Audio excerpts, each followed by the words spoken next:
All right, good evening, everyone. We're going to call the meeting to order, and we will start with our land acknowledgement. We would like to acknowledge that the land we inhabit today was once known as Tavangar, the home of the Gabrielino Tomva people. We show our respect to the Gabrielino Tomva people, as well as all indigenous people, past, present, and future, and honor their labor as original caretakers of this land. We commit to uplifting the Gabrielino Tomva people, invite you to acknowledge the history, and join us in caring for this land. Now, please welcome the Monterey Park Police Explorers for the flag salute. Please rise.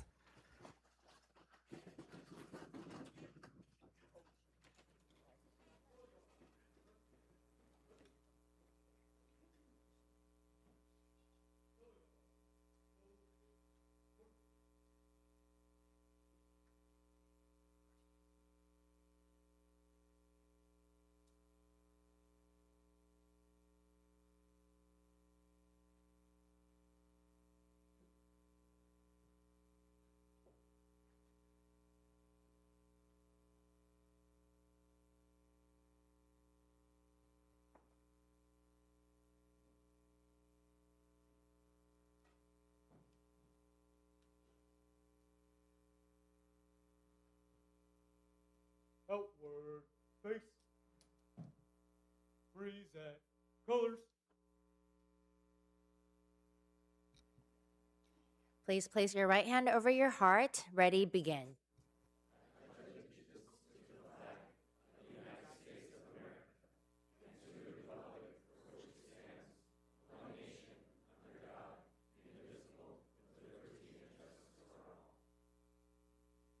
Order, colors. Outward, face. Forward, march.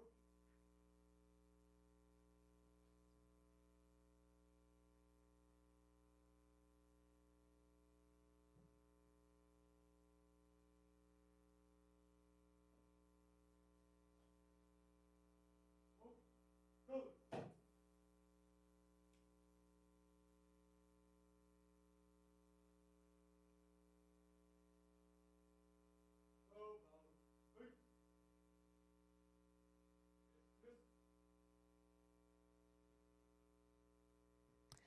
Thank you. You may be seated.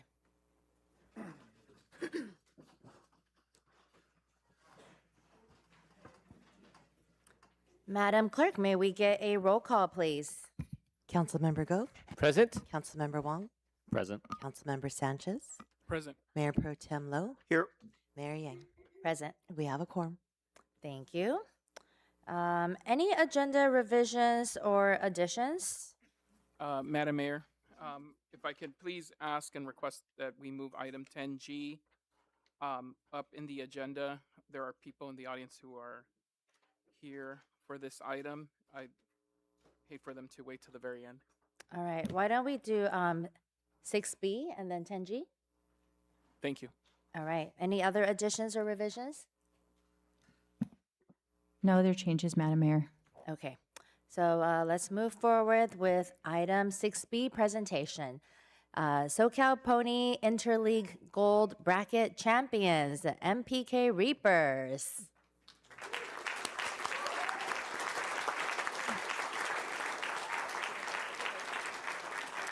Does the coach want to come up and say a few words? No? Well, okay. Well, on behalf of the city and the city council, we have certificates of recognition for all of the members of the MPK Pony Baseball MPK Reapers team. Congratulations as you celebrate becoming the 2026 SoCal Pony Interleague Gold Bracket champions.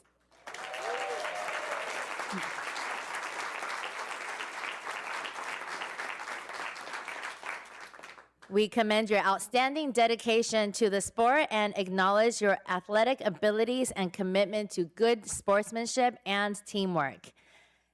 Before I call the names, does my fellow council members want to say anything? I'm just proud of you guys for putting us on the map. Again,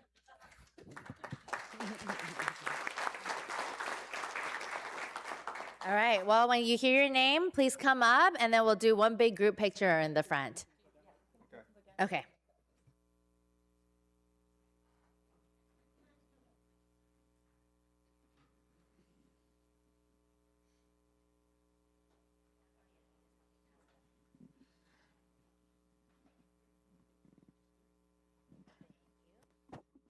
All right. First up, we have Juan Fernandez.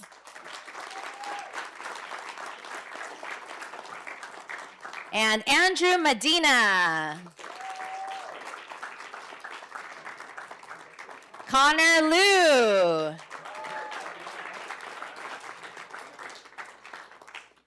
David Rojas. Eric Hernandez Jr. Evan Hong. Gail Orozco. Jacob Morales.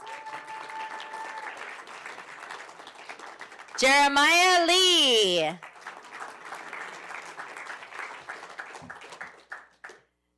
Jonathan Perez.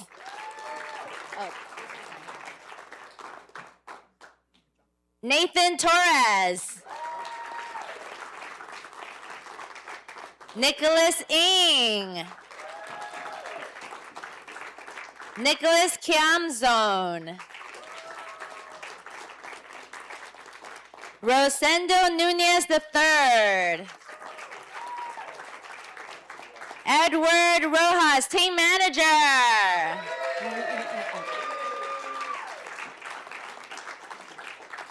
Anthony Perez, assistant coach.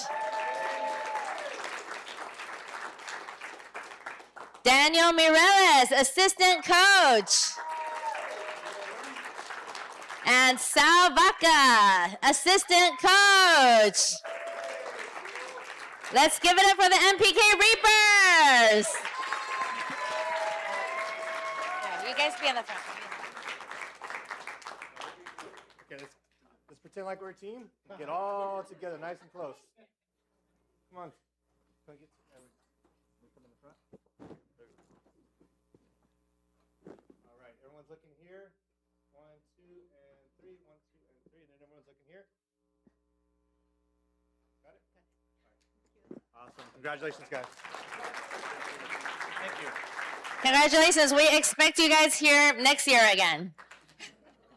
Thank you. Good job.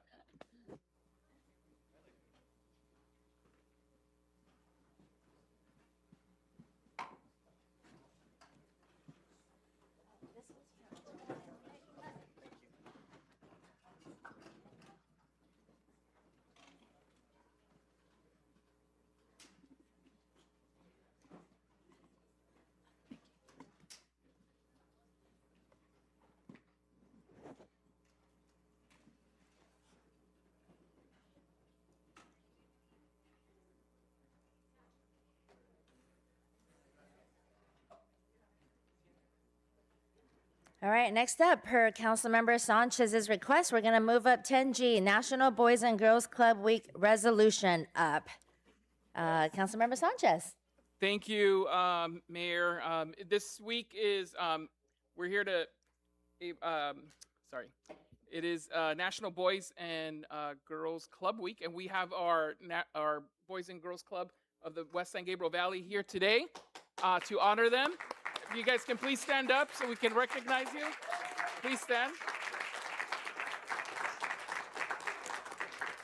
And they're wearing their kindness is free shirts. So thank you so much for being here today. You can have a seat, it's fine. Thank you guys. All of our Boys and Girls Club here in Monterey Park serves as a great resource for our community here in Monterey Park. And we appreciate you and the partnership that you have. Wanted to recognize you. So with the support of the council, I hope that we can pass this resolution. And Councilmember Wong, you want to add something? And Mayor, really just want to pile on to what Councilmember Sanchez was saying. Really appreciate the Boys and Girls Club, all that you do, and the youth particularly in engaging with our community events, showing up to just about everything that we do here at Barnes Park and throughout the city, including our, not this past weekend, but the weekend before, helping to organize our Pride Festival in March every year for the last 6 years, and so many ways in which we're integrating our community services and community outreach with the Boys and Girls Club as well.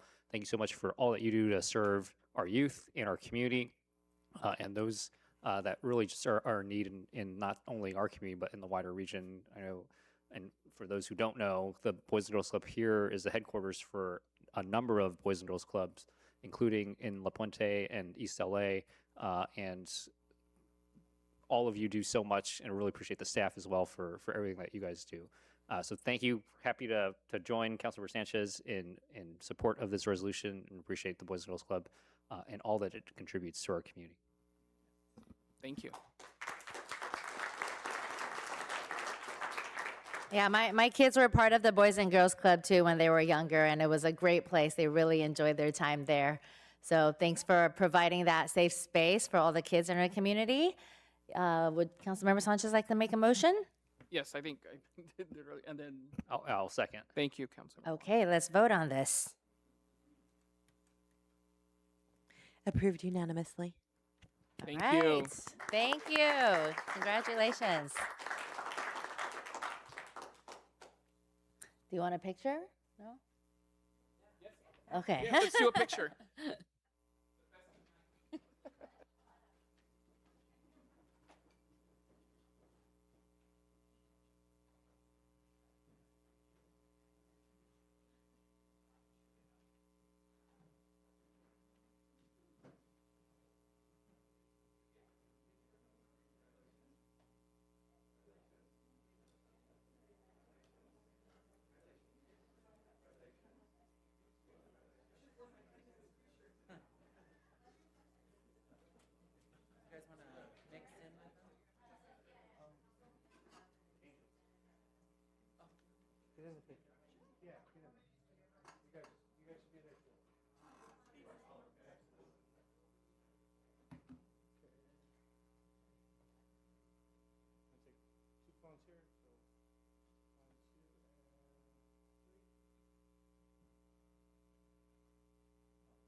All right, so now let's go back to presentations.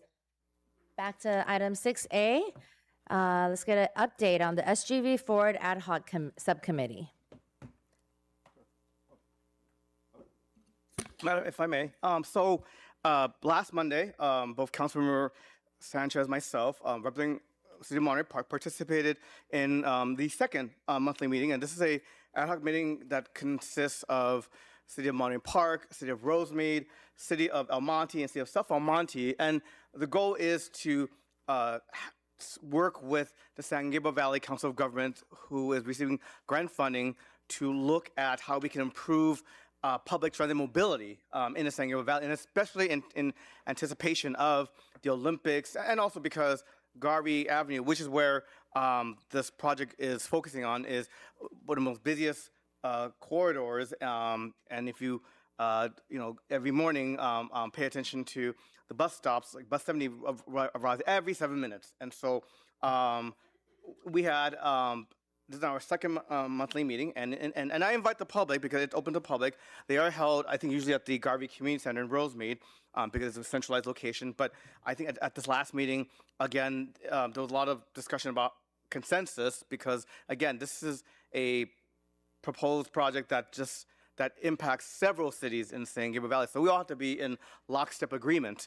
And so I think that in terms of goals and vision, I think that number one, we do want to see how we can increase mobility options, increase commuting options, also allow more choices for people who commute.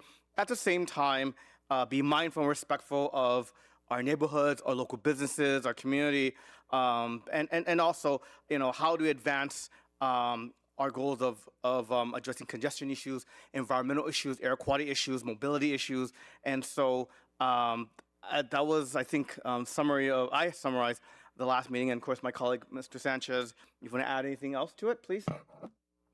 Yes, thank you, Councilmember Lowe. Just like Councilmember Lowe said, Mayor Pro Tem Lowe said, this was our second meeting. Our next upcoming meeting is July 20th, and it's at the Rosemead Community Center. It is open to the public if anyone wants to share their thoughts. This is specifically relating to bus line 70. For those of you guys who might be familiar with bus line 70, it goes from downtown Los Angeles all the way to the Amani station. It crosses through several cities, including Monterey Park, down Atlantic, and then down Garvey, until it makes it all the way to El Monte. This particular corridor, as Mayor Pro Tem Lowe said, is one of the most highly trafficked and used bus lanes in the San Gabriel Valley. It gets ridership of over 15,000 riders per day. I've had the opportunity to ride it several times now to kind of witness the ridership, and there's a lot of people who use it, especially in the mornings and the evenings. So the idea here is to try to find a way that we can increase mobility here to be able to potentially create a dedicated bus lane that goes through Monterey Park, through Rosemead, El Monte and South El Monte, all the way to the El Monte station to be able to, and what would happen with this also is they would get, if we participated, we would also see an improvement in a lot of our bus shelter areas, which some of them in our city, for example, are pretty run down or are non-existent. So there would be an opportunity to update those bus stops. But also for people who are using this particular line within the San Gabriel Valley, it's an opportunity to get them from where they are going from point A to point B in a much faster way through a dedicated bus lane that might potentially go through our city. So our meetings have been really focused on how we can find some type of consensus within our cities to be able to potentially do that. And so we are having one more meeting to create some more consensus about how we can potentially create that. I do want to share, as a teacher, that a lot of our youth use public transport a lot more than we do as older adults, and they are a lot more heavily reliant on public transport. And so I do want to say that a lot of the people that I saw, at least, witness using the Line 70 are a lot of younger kids, college kids, high school kids, but also a lot of our older citizens who might not drive or might not have a vehicle and use public transport to get from different points within the city and throughout the San Gabriel Valley. This is also a very unique opportunity to be able to connect the San Gabriel Valley in a meaningful way.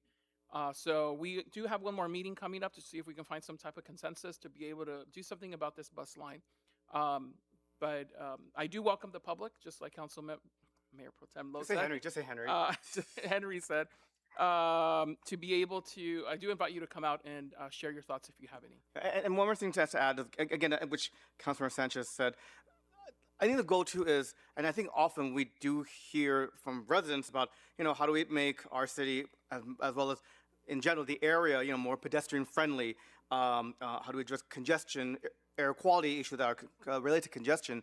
And the goal is to also connect residents to the regional metro networks, such as the Metro E line, which, as well as the Silver Line, which is where the Amani station is, and so it's really an opportunity to connect our communities into Metro's expanding regional network of rail, subway, buses, light rail, as well as the regional community system of MetroLink and Amtrak. So.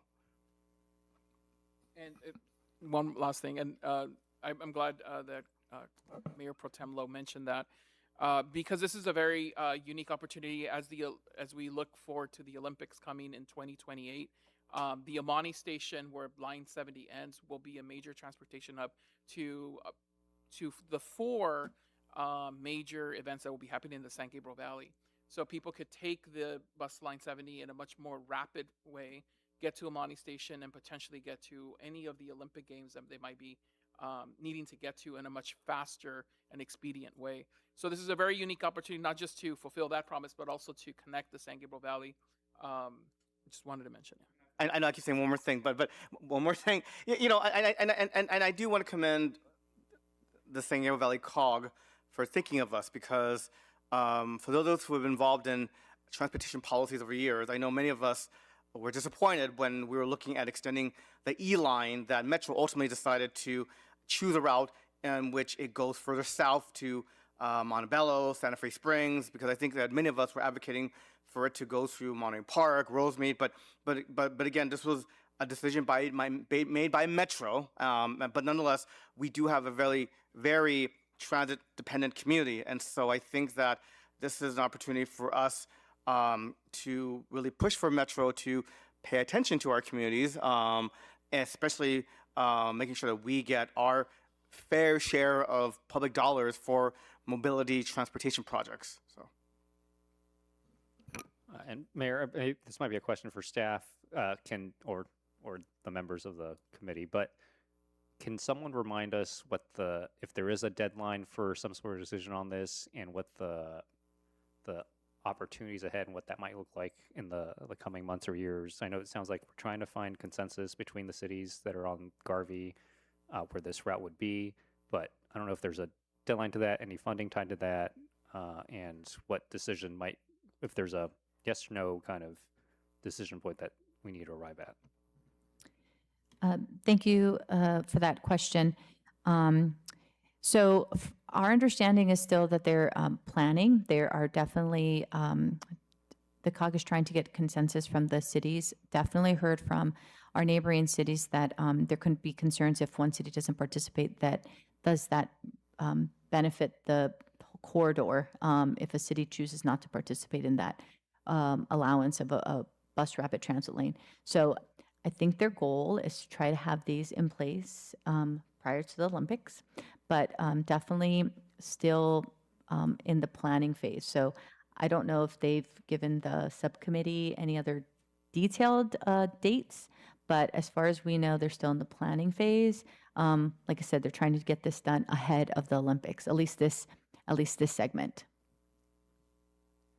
There is a sense of urgency to get this project done before the Olympics. I think a lot of the money that was granted by Metro for projects like these was with the intention of increasing mobility before the Olympics. So I think there is a strong urgency to try to start these projects as quickly as possible.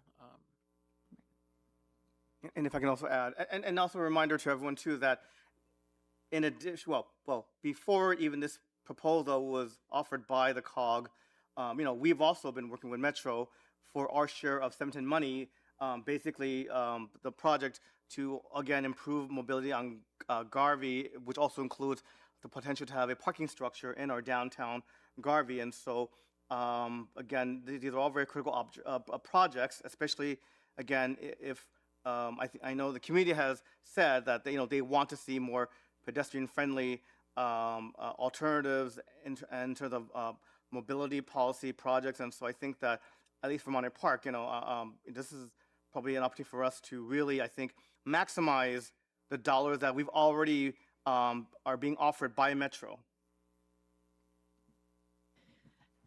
One last quick announcement, just in case any community members missed it. The next meeting is on Monday, July 20th at 6 p.m. at the Garvey Community Center in the city of Rosemead.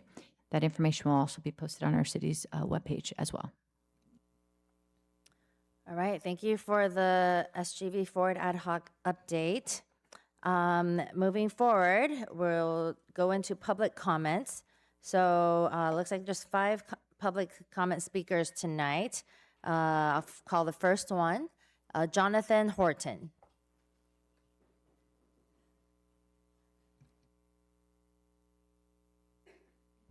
I know I don't look like Jonathan Horton, so. But good evening, Madam Mayor, City Council, City staff, and audience. As most of you know, I'm Marissa Castro Salvati. I'm the Government Relations Manager for Southern California Edison for this area, and have been on the interim for the last couple of years, and previously back in 2020 through 2015. But today, I actually am here to introduce our permanent government relations manager who will be covering the city of Monterey Park. Some of you may recognize him. Jonathan Horton is one of the staff members of San Gabriel Valley COG. So he started his career at the COG, and now he is part of Southern California Edison's local public affairs. I am really thrilled to have him start, and I know, what, 3 weeks now? 7 weeks, okay. He's 7 weeks old with Southern California Edison. But I wanted to just make sure and introduce him. I will be shepherding him through the city and working with him as he gets acquainted with what goes on with Southern California Edison. And I will most likely see most of you, as I'm still involved in the city of Monterey Park through the East Los Angeles College Foundation. So at this time, I'd like to introduce Jonathan Horton, who is our new government relations manager for City of Monterey Park. Hello, everyone. It's nice to see you all again. As Marissa mentioned, I was previously with the San Gabriel Valley Council of Governments. Some of you might know me from Congresswoman Chu's office a few years back, but now I am the new government relations manager for SoCal Edison. I cover 10 cities in total across the western San Gabriel Valley, and I'm very, very happy that Monterey Park is one of those, not only because it's close to where I live in Pasadena, but because I see a lot of my friends sitting here in front of me, and I'm just really excited to hopefully help you all with any energization projects that you might have within the city and any issues that might arise. I'll always be here. My phone number is on the comment card, so please feel free to give me a text, give me a call whenever. All of you have my email, most of you have my personal cell phone number. Just really happy to be working with you all again. So thank you for having me today, and I will see you all soon. Thank you for being here. All right, next public Mayor, if I could, yes, of course. just wanted to add some comments. Appreciate Marissa for your service the last few years and for many years before that. Not that many years, but many years of service at Monterey Park and really helping shepherd a lot of projects and builders and projects here in Monterey Park that have had issues with Edison. Really appreciate your work there, and good to see Jonathan joining Edison and the local public affairs team. And we will all try to remember to bug Jonathan instead of Marissa going forward. Yeah. But we'll start with Jonathan, right? And I think there are a few folks here that probably, I see a couple of developers in the audience that might want to exchange information with Jonathan too. Yeah, for our residents who have any electrical issues, you know who to contact right now. All right, next up is Dave Jones.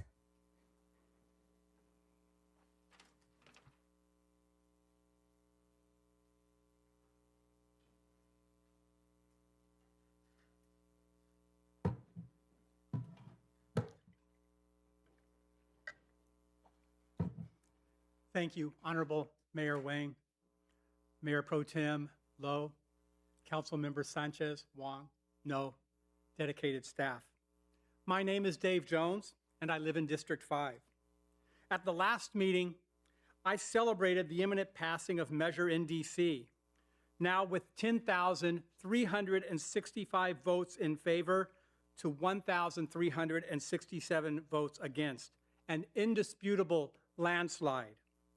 The past few months have been hard work, but now the even harder work begins. Looking forward, the city has its Vacant to Vibrant workshops this month, but we also need to look back to how we got here so we can avoid repeating the mistakes of the past. In project management, we call this a lessons learned review. Mistakes were made. Mistakes like the mitigated negative declaration attached to the initial study, even though it had 892 references to CO2, 1,071 references to noise, 1,361 references to hazardous waste, documented electricity use 2 to 3 times the use of the entire city, enough to generate 83,000 metric tons of CO2 every year, diesel generators spewing cancerous exhaust with 168,000 gallons of fuel stored on site without a fire mitigation plan, and equipment generating noise up to 96 decibels equivalent to a motorcycle or power lawnmower. Who slapped the M&D on the initial study? The city manager? The city planners? Kimley Horn, the consultant? Did anyone from the city even read the initial study? Did any of you read the initial study? I think the answer is obvious, because if anyone had read it, I wouldn't be standing here today. These are questions that need to be answered because these are lessons that need to be learned. And why was Kimley Horn, ostensibly working on behalf of the city, having ex parte communications with HMC? Why were they at HMC's town hall, speaking on behalf of the applicant and not the city? Who is responsible for making sure consultants hired by the city are working for the city? And why does the city keep hiring consultants that do such a bad job? These are questions that need to be answered because these are lessons that need to be learned. And why did the city council, or at least one member of the city council, when asked why they supported building a data center in Saturn Park, point to the 19 people who voted in favor of including the data centers in the revised zoning for Saturn Park as broad support in the city? That was less than half the people who participated in Spark in the first place. And why did we read in the New York Times, after Measure NDC was clearly going to pass, that the city council, or at least one member of the city council, lamented the loss of $5 to $7 million in revenue from the proposed data center? Revenue that was never guaranteed and highly doubtful considering the number of failed and canceled data center projects across the country. While the costs of the health risks to residents and the well-documented increases in electricity rates would have ultimately dwarfed any financial benefits received by the city. If revenue is really such a problem that we need to make questionable decisions, why not just legalize drug dealing and then tax the heck out of it? Or maybe we could bring back one legacy and residents could line up to sell their organs and then donate the money to the city. That would raise revenue. It's a good idea, right? These are questions that need to be answered because these are lessons that need to be learned. Therefore, I hope you will instruct staff to perform a lessons learned review to answer these questions and more, so the residents and businesses of Monterey Park can have faith in a future that avoids the mistakes of the past. And if not, there's an election in November, and you better believe a significant number of those 10,365 yes votes for Measure NDC are paying attention. I say this as a proud alumnus of the Boys and Girls Club of Monterey Park. Thank you. Thank you, Dave. Next up is Doris Ho.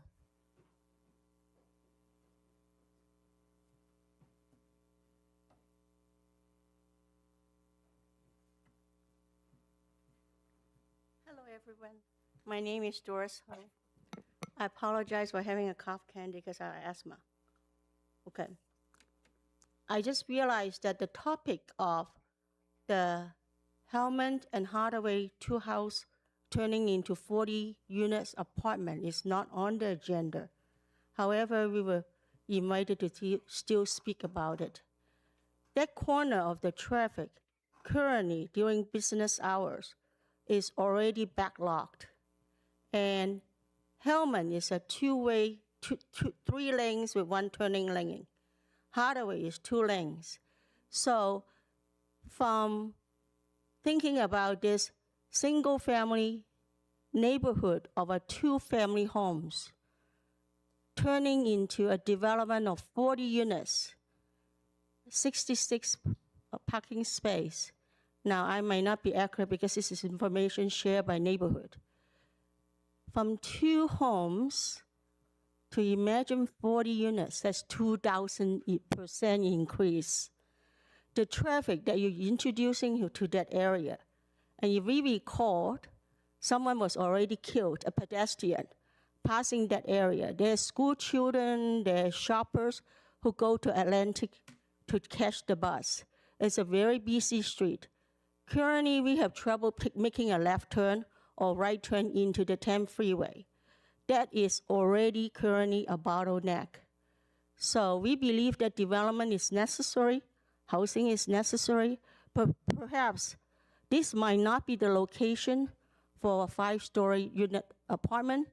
And if you were to allow 66 parking space to 40 units, meaning that a lot of the people who will be living there in the future will be parking in the streets, making the streets more narrow, making it more difficult for people to turn in and out.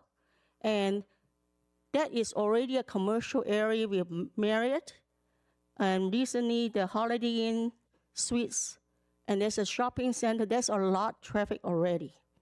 And that area is also the gateway to the neighborhood, the Alhambra area, that in case of emergencies, fire trucks, paramedics going to help the people of fire, increasing all that traffic by putting a 5-story apartment building will slow down the response time to anyone who lives there who might need help. And also the fire insurance might go up too, because where there's dry, more populated area, 5-story building, more units, more people.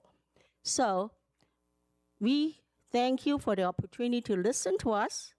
We appreciate your leadership in taking us in the future, looking into these issues. As that gentleman said, lesson learned. If you put a building there, you're not going to be a few years down the line and tell the people, never mind, we changed our mind, this is not a good idea, get out. Once you do that, those are permanent situations, permanent damages to the environment. There's currently a very nice, beautiful neighborhood. So perhaps the project needs to be going elsewhere, where there's a better location for a 5-story, 60-unit, or 40-unit apartment with project housing. So perhaps maybe no more than 2-story high townhomes, where a lot of people would be very interested in living in that area. So we look to your leadership, to looking into it, talking to the planning meeting, addressing these issues, take proactive measure to mitigate the problems. Don't just put 1 or 2 stop sign and street lights there. That is not going to solve the problem. That's just window dressing. So we really trust your judgment and your leadership to help us to resolve this problem. Thank you.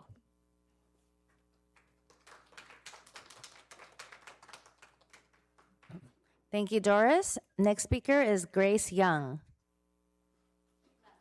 Oh, okay. So she left. Next speaker is L.S. Cito.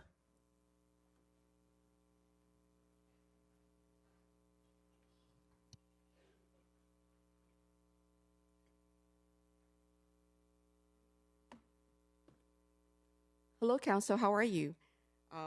Good evening.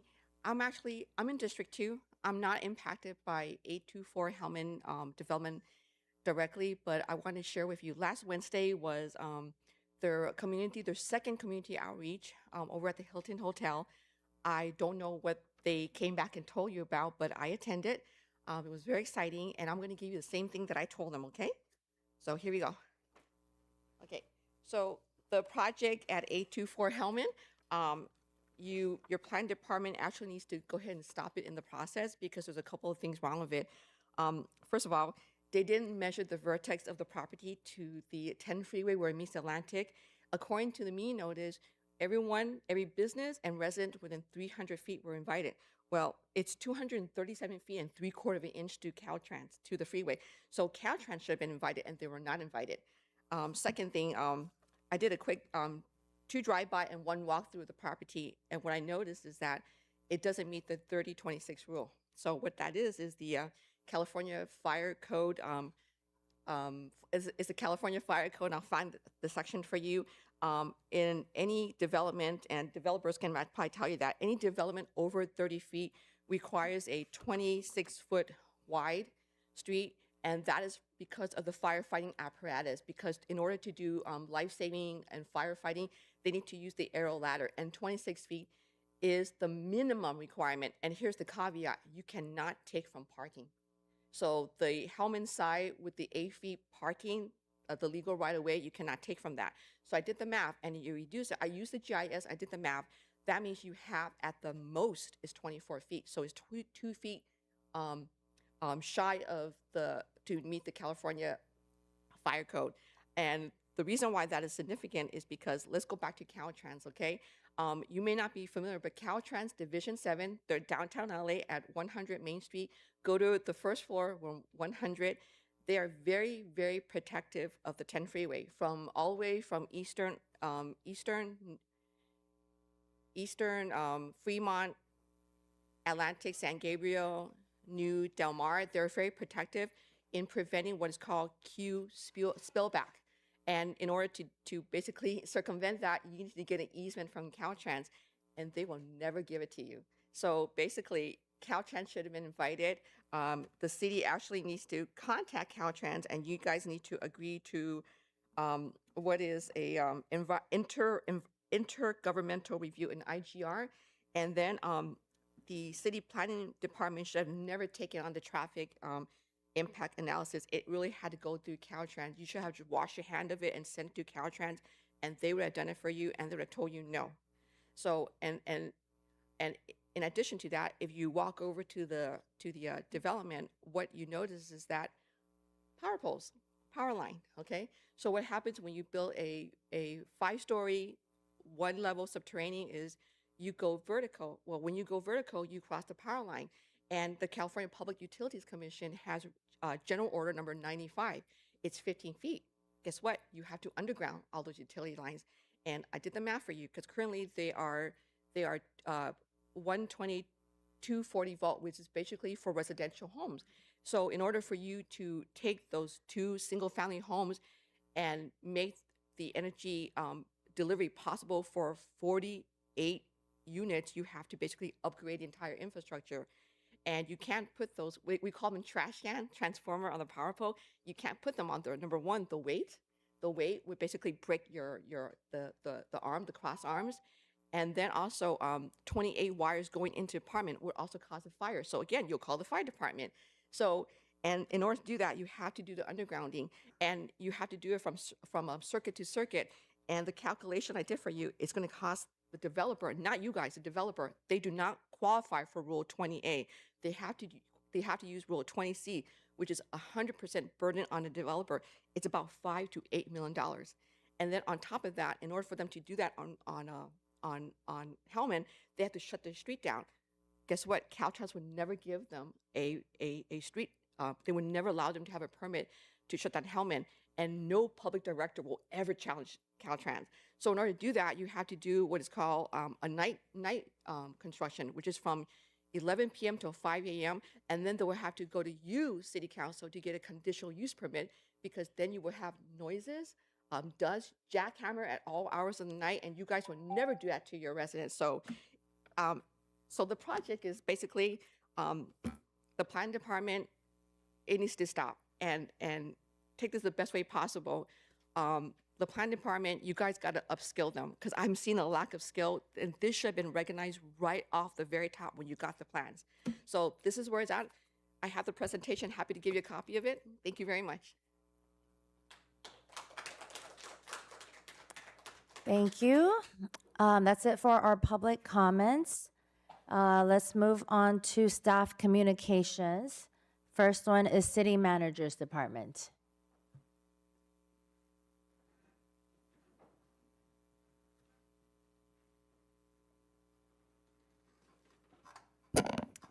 Thank you, Madam Mayor and Council. Diana Garcia, Assistant City Manager. This evening, we wanted to announce a few different Heights. This is not sent out, does not look like it was sent out by Monterey Park. It looks like it was sent out by another agency, but that's what's coming in, just so everybody's aware. All right, the next thing we'd like to talk about and remind the public is about fireworks safety. So as we approach the 4th of July holiday, we'd like to remind our residents to celebrate responsibly. and to follow local firework regulations to help keep our community safe. Some of those regulations are that fireworks are only allowed on July 4th from 10 a.m. to 10 p.m. Fireworks are not allowed in any city, park, at any time. And then we just kind of like to remind you to follow basic safety practices. Keep water or an extinguisher nearby. Maintain a safe distance from any home, any vehicle, and any dry vegetation.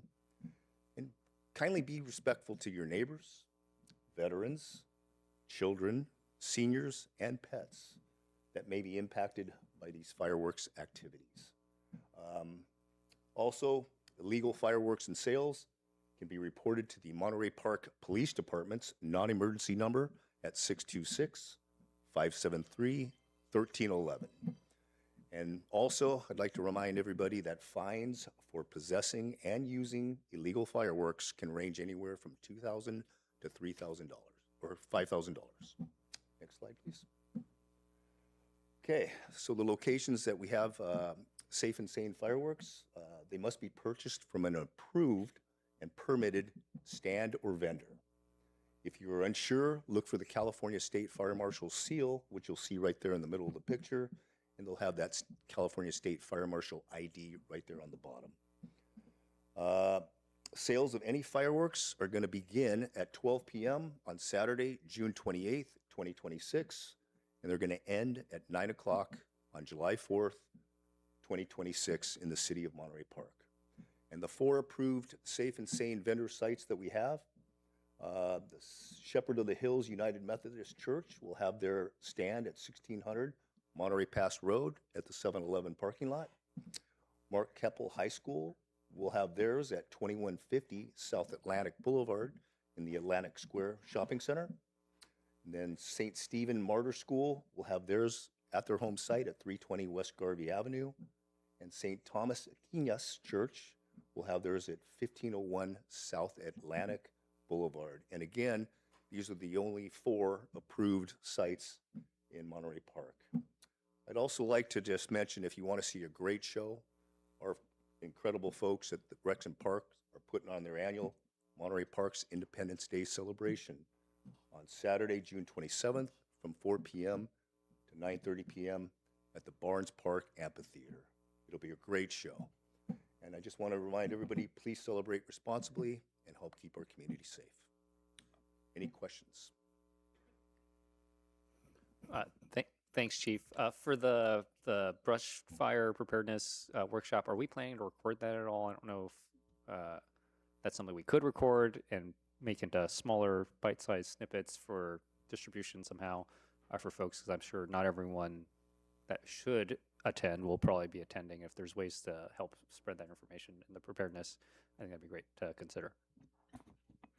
Councilmember Wong, we can definitely look into potential ways to record. If we can't record the whole thing, because I'm sure they might be doing smaller conversations, but we could look at recording messages so that we make sure that we're getting that important information out to the community. All right. Thank you, Chief. Thank you. And our last staff presentation is from Public Works.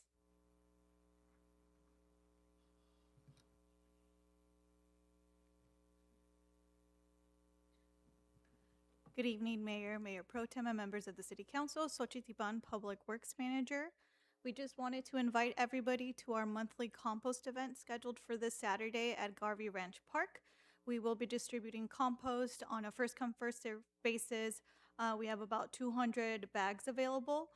If you're not able to make this event, we also have loose compost available at the park by the Service Road area, also available while supplies last. Next slide, please. There was one more reminder, just that the Link shuttle will be discontinued as of July 1st. We announced it at the last council meeting. We have also been doing some outreach and informing riders about the discontinuation of the route. But anyone who is looking to take advantage of other transportation options, Route 5 is an alternative, and also Microtransit Express, MPK Microtransit Express is also an option for riders in that area.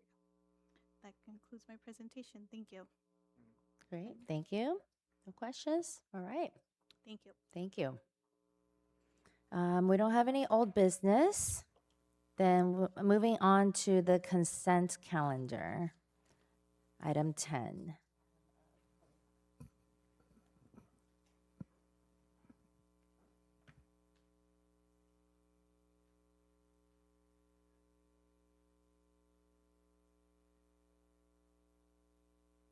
We have two public communications for item 10A. Let's call the first one Yvonne Wong.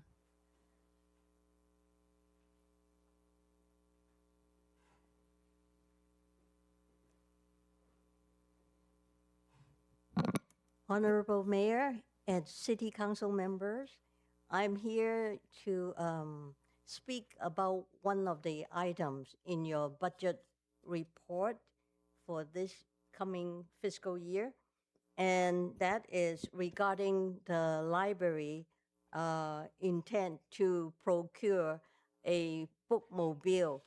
I'm for library, but I am not in favor of getting a bookmobile for the city of Monterey Park because this is a very small city and we don't really need a bookmobile uh, due to the cost involved. I don't know what kind of bookmobile you're going to get. A full-scale bookmobile will cost approximately $200,000 and will cost another $200,000 per year to maintain. That will include, let me see, fuel and maintenance, which would be several $100,000 a month, insurance and licensing, staffing. You will have to hire a driver, a librarian, and a library assistant, and then a collection development, and then to have tech, Wi-Fi on your bookmobile. I want to suggest other alternatives because the library currently already have something called home delivery service, which matches a homebound person with a library staff to select books or whatever for that person. And I would recommend that the library recruit more volunteers and do what they call book deposit at different designated locations so that it can be a senior home, a community center, or even a school. And currently, as far as I know, all schools have school libraries, at least those that Monterey Park belongs to, because we are in different school districts. And in view of the current technology, e-media is more important. And I think the library should invest more in cultivating more e-books, e-media, such as streaming. There's Hoopla and Canopy for viewing movies. So I don't think to get a bookmobile for outreach is really very sensible. I mean, it's going to be obsolete soon enough.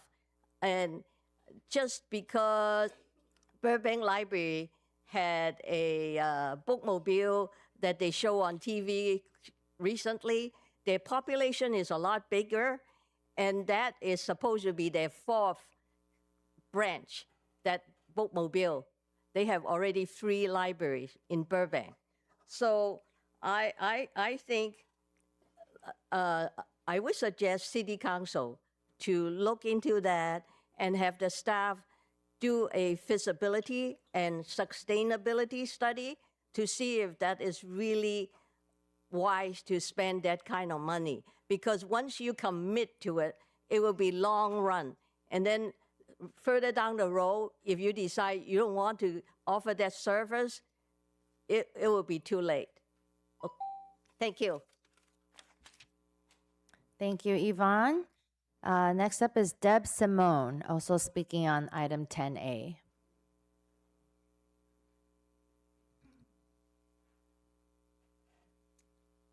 Hello, Mayor Yang, Honorable Mayor Yang, Honorable Mayor Pro Tem Henry Lowe, and the rest of the council. I didn't get to attend any of the other budget meetings previous to this. I was, first of all, I'd like to say I'd like to volunteer to pick up books for the library. I can do that. I have an electric vehicle. It'll be great.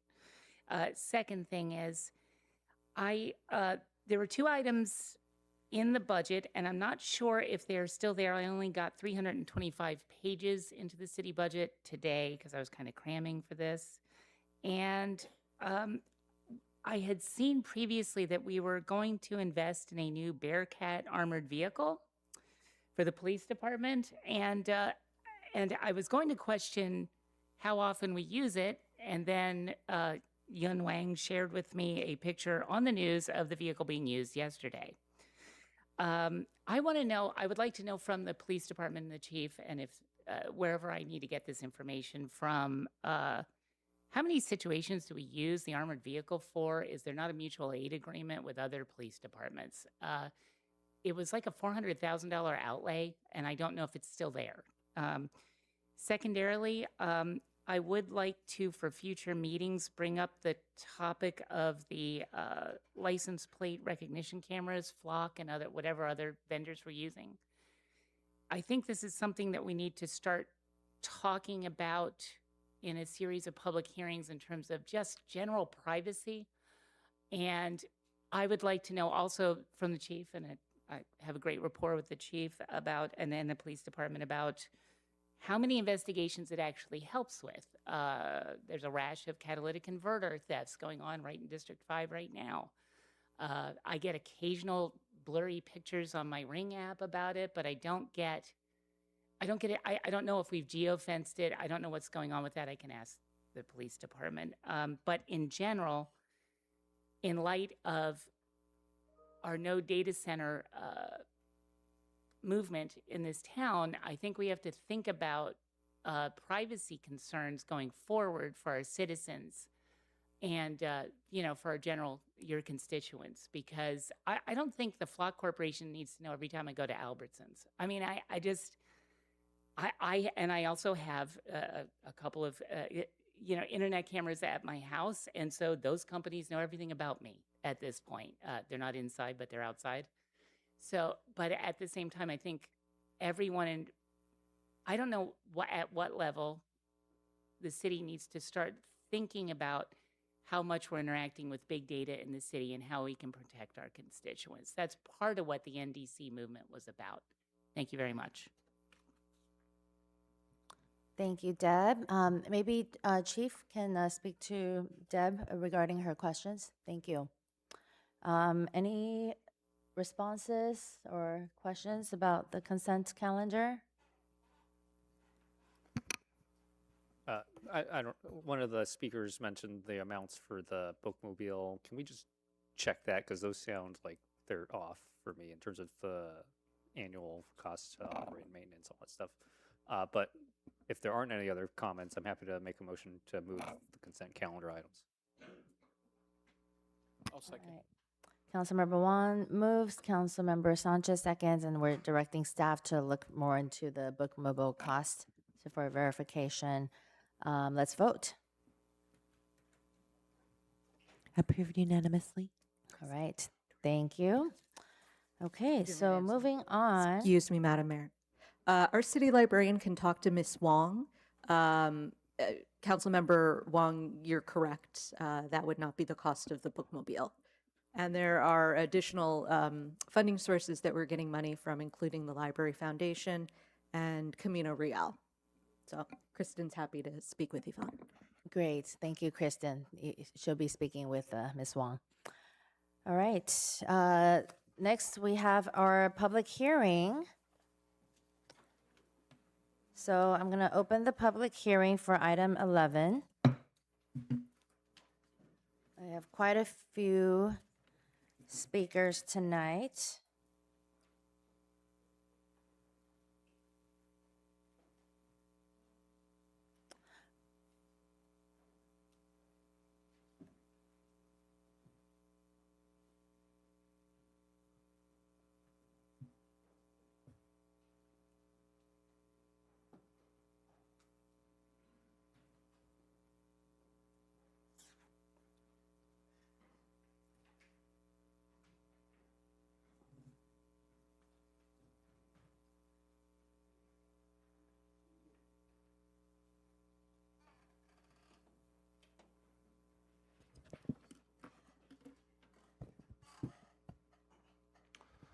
Honorable Mayor Yang, Mayor Pro Tem Lowe, and council members. My name is Timothy Howe. I'm the Director of Community Development. We have a public hearing tonight to consider adopting a resolution approving a 159-unit condominium development, including 8 live-work units and 8 very low-income affordable units at 601 Potrero Grande Drive and 2100 Saturn Street. Providing the staff's presentation tonight will be Eliana Munoz, our senior planner. Good evening, Mayor, Mayor Pro Tem, and council members. My name is Eliana Munoz. I'm the senior planner with the Department of Community Development.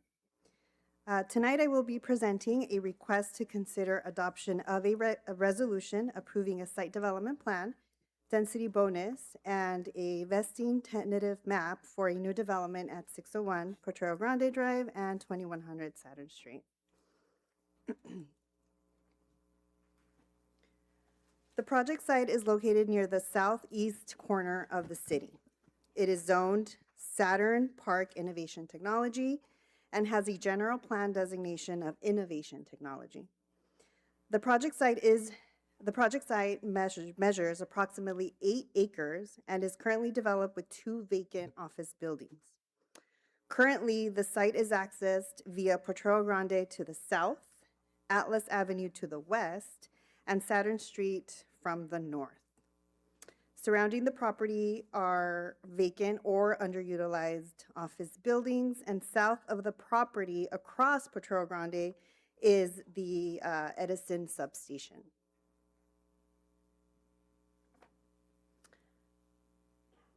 The SP zone allows for live-work units as a principal use. However, an interpretation was necessary to address how the residential intensity and development standards apply to this type of project, since the SP zone does not include residential density standards for live-work projects like this one. Noting, though, that this type of project is something that is contemplated in other parts of the city code, general plan, and housing element. To do this, the city planner determined that the project is substantially similar to other residential and mixed-use projects and used the standards from other parts of the code included as attachment 2 of your staff report. The standards that were used are listed in the site development plan, which is Exhibit B of your staff report.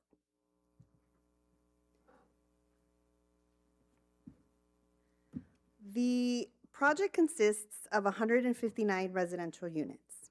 8 of those units will function as live-work units, and another 8 units will be reserved to be sold to households considered very low income. The units will be arranged in 29 different structures and will measure 2 and 3 stories, ranging from 30 to 40 feet in height. The project proposes 16 different unit types, with sizes ranging from 1,107 square feet to 2,655 square feet. And units will range from 2 to 4 bedrooms and 2 to 3.5 bathrooms.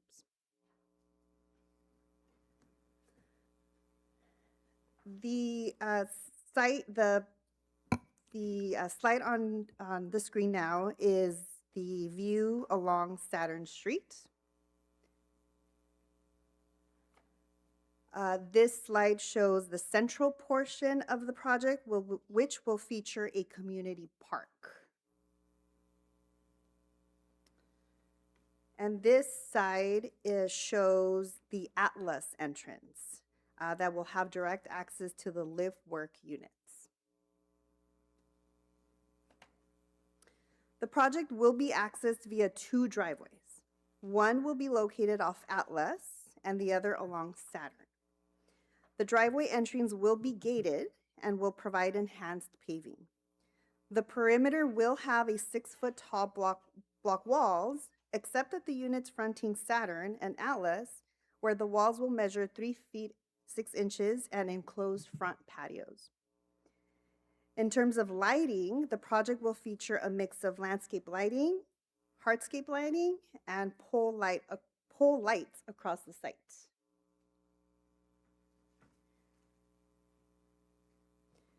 A 13,000 square foot park will be located at the center of the project.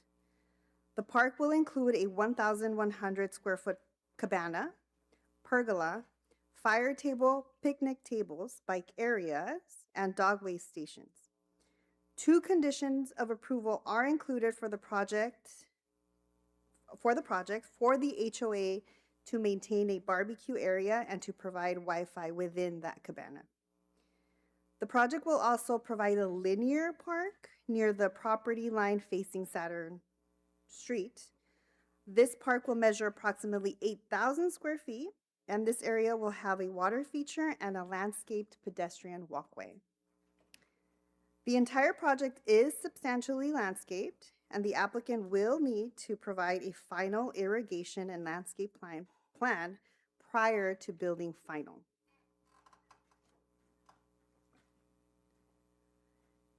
This is a rendering of the central park area, showing a bird's eye view of the cabana and the green spaces.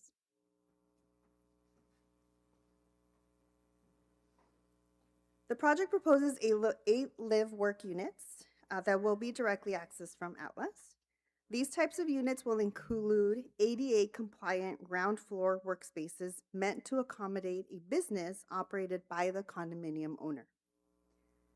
The workspaces will be separated from the residential portions of those units, which will be on the 2nd and 3rd floors. Separately, the project also includes an option of convertible tech offices. This option will allow a buyer to designate a ground floor area as home office or workspace similar to the live-work units in 10 units. Those are found mostly along Saturn, except that those 10 units do not satisfy the ADA requirements.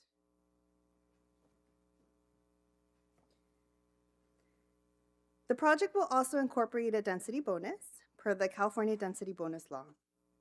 As discussed earlier, the project was evaluated and its density was interpreted to be similar to those allowed by the housing element, our general plan, and the municipal code. The project will incorporate 8 units that will be reserved to be sold to households considered very low income, which according to the latest guidelines is, I have on the screen 75,000. However, as of a few days ago, that went up to 83,300 for a family of 4. The California Density Bonus Law allows waivers and applications of reduced parking ratios, which I will discuss in the next slide.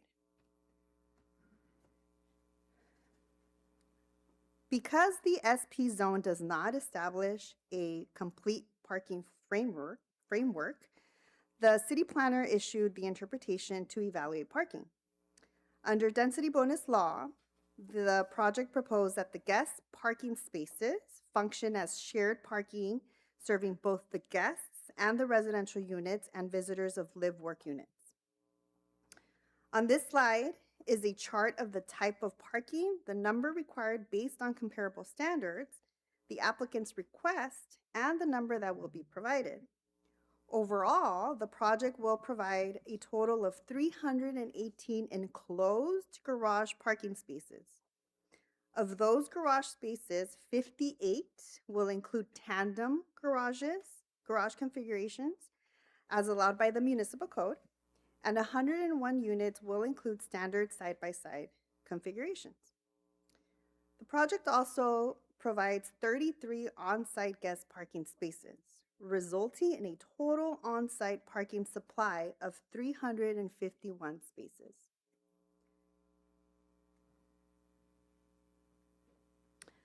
The project also includes a tentative map, which is for air rights for each unit. The project is also required to form an HOA that will be responsible for ongoing maintenance and landscaping of the property.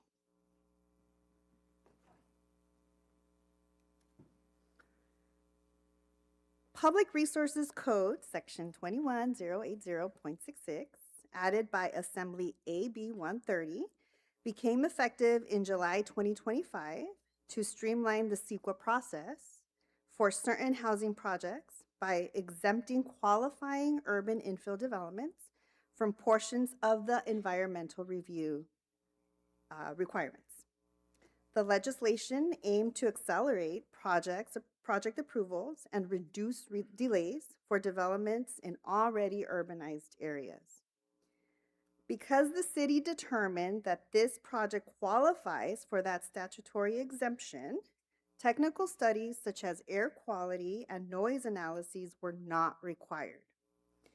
Nonetheless, a traffic study was provided to the city, and per the findings of that traffic study, the city engineer requested that red curbing is installed near the driveway along Saturn Street and that the intersection of Atlas and Potrero be restriped to remove the middle lane.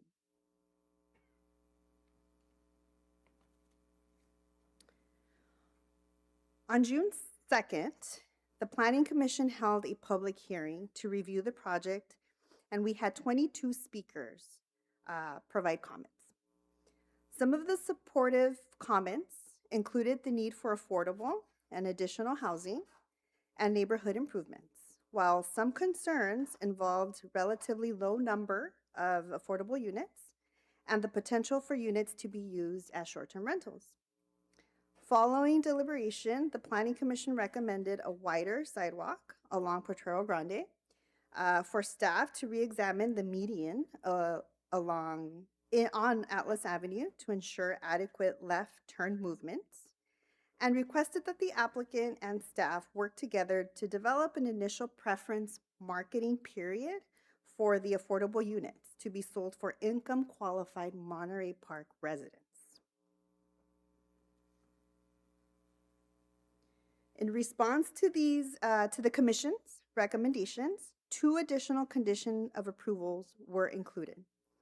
So the first one is condition of approval number 17, which requires the applicant provide a 30-day marketing preference to income-qualified residents of Monterey Park for the sale of the affordable units. The second is number 59, which requires the project provide a minimum 6-foot wide sidewalk along Potrero Grande. In terms of the commissions concerning the median on Atlas, staff confirmed that there are no issues related to adequate left turns. And so tonight's recommendation is that City Council consider opening the public hearing, receive documentary and testimonial evidence, close that public hearing, and after considering the evidence received during the public hearing, adopt the resolution to approve Site Development Plan number 25-131, Density Bonus DRB 26-067, and vesting tentative map number 84935, subject to the conditions of approval contained in Exhibit A of the resolution, and taking such additional related action that may be desirable. And in the audience, we do have the applicant and some of his consultants, and staff is also available for any questions. Thank you. Thank you, staff, for the presentation. Any questions for staff before we hear from public commenters? Does the applicant want to say anything before we hear from public comments? No? Okay. Well, we have about 20 speaker cards, and I think they're all for this project. So I'm going to call 5 names at a time. Maybe you guys can come up here and, say if you're in support or not. And yeah, we'll start with the first 5. Yulian, David Hernandez, Maria Morales, Jennifer Perez, and Joshua Reyes.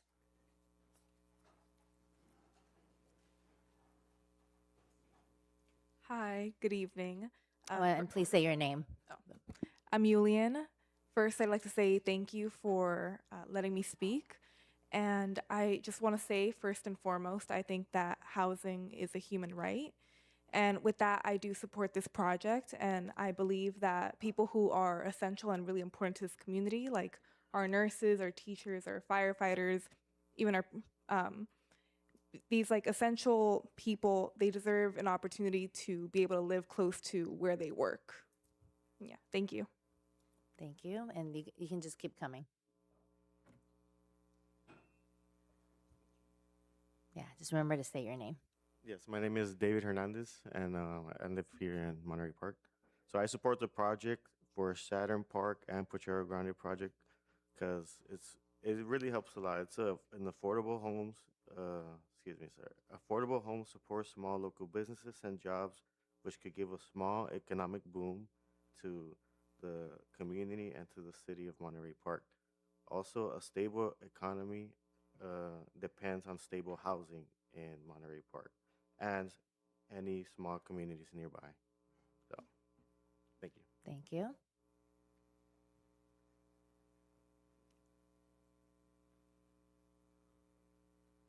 Hello, my name is Joshua Reyes, and I live here in Monterey Park, and I approve of this because I feel like many of us shouldn't have to spend most of our paychecks for trying to live in our own homes. And hopefully, this new project will hopefully open new opportunities so that people can hopefully not spend as much for their rent, so that they can live more comfortably and hopefully not be able to live paycheck by paycheck. So that's why I approve of this. Thank you.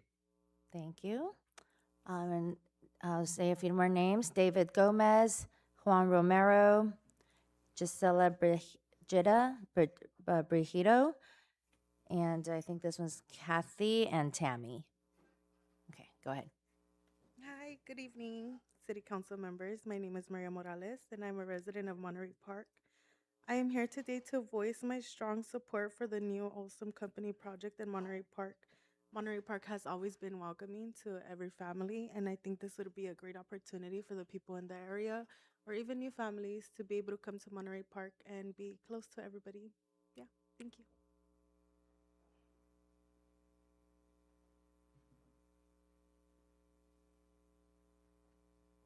Hi, my name is Jennifer, and I'm a resident of Monterey Park. I'm here today to support this project because it's a great opportunity for working families to be able to buy an affordable home and stay in our community. Thank you.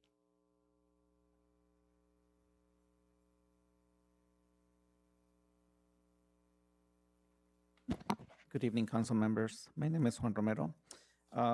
As a resident, affordable housing is an essential for Monterey Park. Is to keep the city diverse and vibrant. Our city is very strongest when everyone can thrive.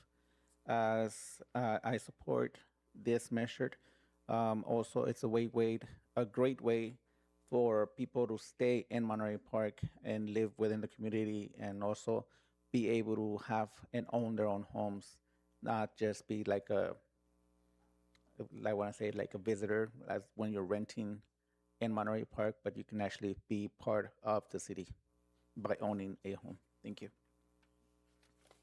Thank you.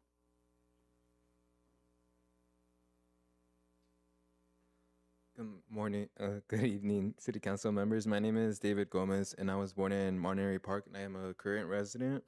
I'm here to say I approve of the project. We need housing near transportation, schools, and local businesses. Smart planning makes our city stronger and more connected.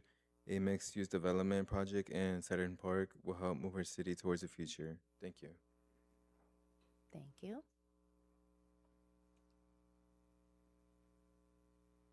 Buenas tardes, miembros del concilio. Voy a hablar en español.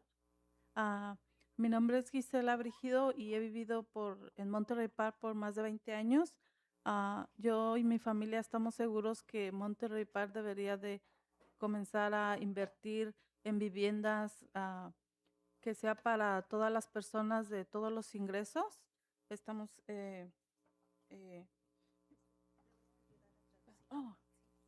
comenzar otra vez para Sí. poder Buenas noches, mi nombre es Gisela Brigido, vivo en Monterey Park por más de 20 años.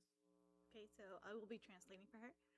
Good morning, my name is Isela Brigido, and she lives in Monterey Park for over 20 years. Mi familia y yo estamos seguros de que Monterey Park debería de empezar a invertir en viviendas accesibles para todos los ingresos. Her and her family believe that Monterey Park should invest in affordable housing here in the community, available for all levels of income. Todas las personas merecemos una oportunidad de vivienda que sea para toda la familia y la propuesta de Olson Company ofrece todas estas soluciones a todas las personas. She believes that her family or her family should be granted opportunities to housing opportunities like this one, and she believes that this project would provide those type of opportunities to afford housing here in the city. Muchas gracias. Thank you. Thank you. A few more names: Malik K, Ashley Esqueda, Dave Jones. Good evening. My name is Casey King, and I live the Monterey Park. Monterey Park showed the growth on the way, in the way that benefit the growth resident, not just will the developers. Housing must work for everyone. I believe the Olson Company will help us. Thank you.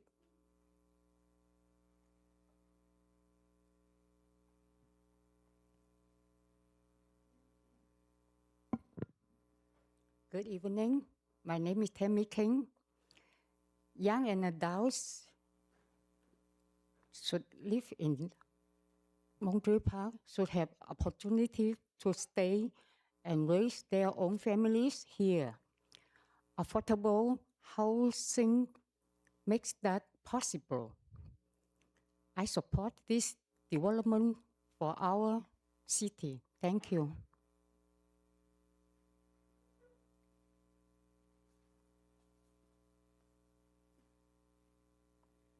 Good evening. My name is Ashley Esqueda. The Olson Development Project is beneficial to the city of Monterey Park because it provides more housing to families and people with a lower income. Affordable housing that the Olson Project provides will also help prevent the displacement of senior citizens and anyone else who is struggling with the rising cost of living. It creates permanent stability for families and senior citizens who do not have to be driven out of Monterey Park due to the rising cost of living. Thank you. Thank you. I'm going to read a few more names: Julia Casper, Jessica Casper, Caitlin Huang, Jolene Huang, and Savannah Aguilar. Hello, members of the board. My name is Malik, and I live in Monterey Park, and I'd like to provide a few words on why I think we should vote yes on item 11A. Affordable housing creates stronger neighborhoods and safer communities. Voting yes on this would improve quality of life for everyone, including the residents, and by prioritizing the residents, we can show why Monterey Park is truly the best city in the SGV. Thank you.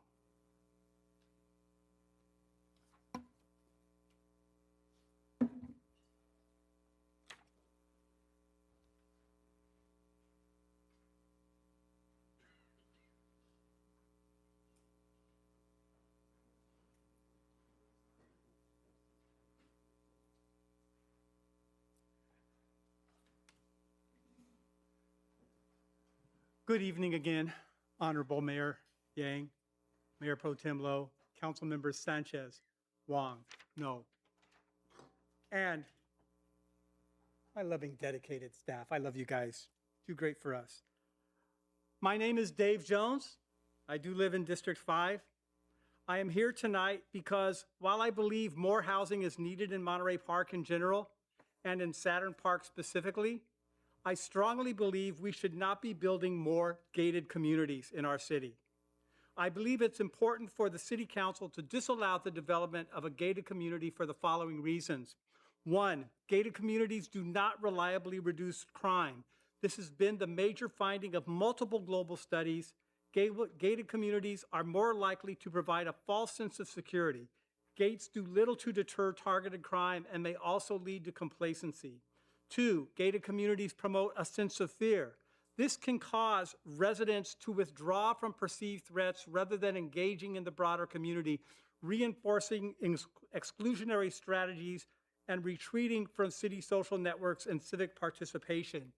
Gated communities bolster spatial segregation and social fragmentation.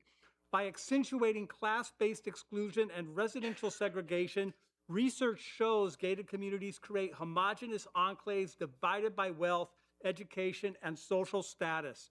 They directly contradict Monterey Park's inclusive civic values and reduce interaction across cultural and socioeconomic groups. Gated communities lead to the privatization of public space. Gated communities privatize spaces that are typically public, streets, sidewalks, parks, and replace them with private governance systems. This shift reduces public access and weakens the shared civic realm. The result is a fragmented urban fabric where public life is diminished. Gated communities also reduce walkability and increase car dependency. These are consistent negative outcomes associated with gated communities because they restrict internal and external circulation, disrupting street networks and forcing longer travel distances, which undermines sustainable mobility and increases traffic burdens on surrounding neighborhoods. Finally, gated communities create long-term sustainability concerns. All of these factors demonstrate that gated communities pose challenges for environmental sustainability, equity, and urban resilience. They often require more infrastructure per capita and create governance systems that complicate citywide planning. Gated communities are also inconsistent with Monterey Park's policies and regulations.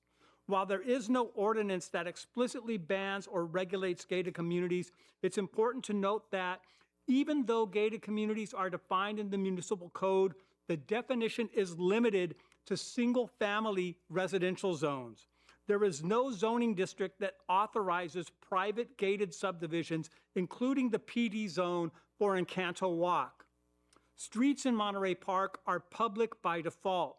The city's zoning and subdivision framework assumes public streets serve all residential neighborhoods. New developments must comply with circulation and access requirements. The general plan emphasizes connectivity, not enclosure, and prioritizes circulation, safety, open access, and community cohesion.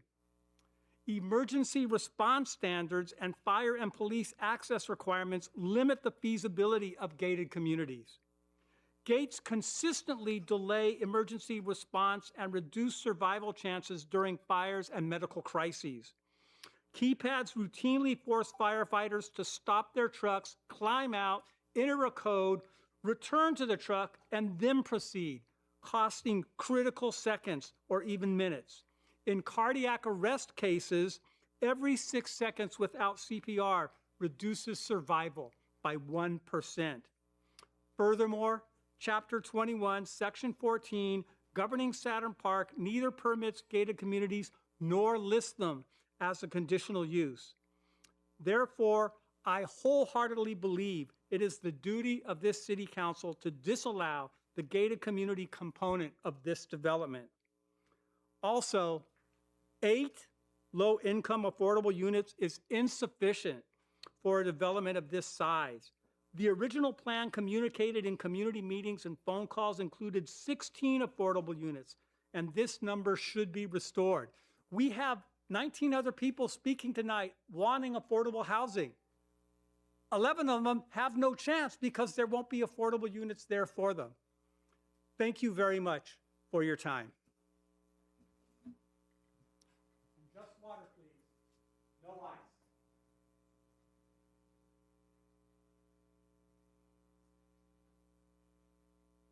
Hello, I'm Julia. I'm in support of this project. I believe that teachers, nurses, and first responders should be able to afford to live in Monterey Park.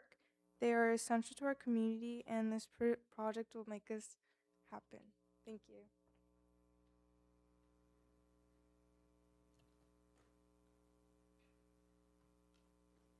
Hello, everyone. I'm Jessica, and I support the Olson proposal because it is a good use of property in Saturn Park, which is currently more than 85% vacant. We should build affordable housing when we can, which is why this project is good for our community. Thank you so much.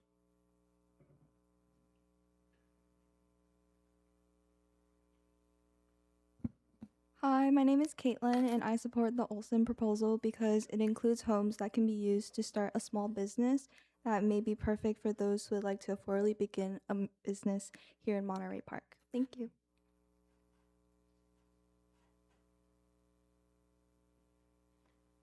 Hi, my name is Jolene, and I'm in support of this project because I think affordable housing is one of the most important investments we can make for Monterey Park. And I think that strong communities start with stable homes, and that's why I think this city needs this project. Thank you. We also have Deb Simone and Carla Robles. Good evening, City Council. My name is Savannah, and I'm asking you to vote yes on item 11A. I support the Olson proposal because it will produce for sale housing that I will be able to afford, which is otherwise not available to me and my family. Thank you for your time.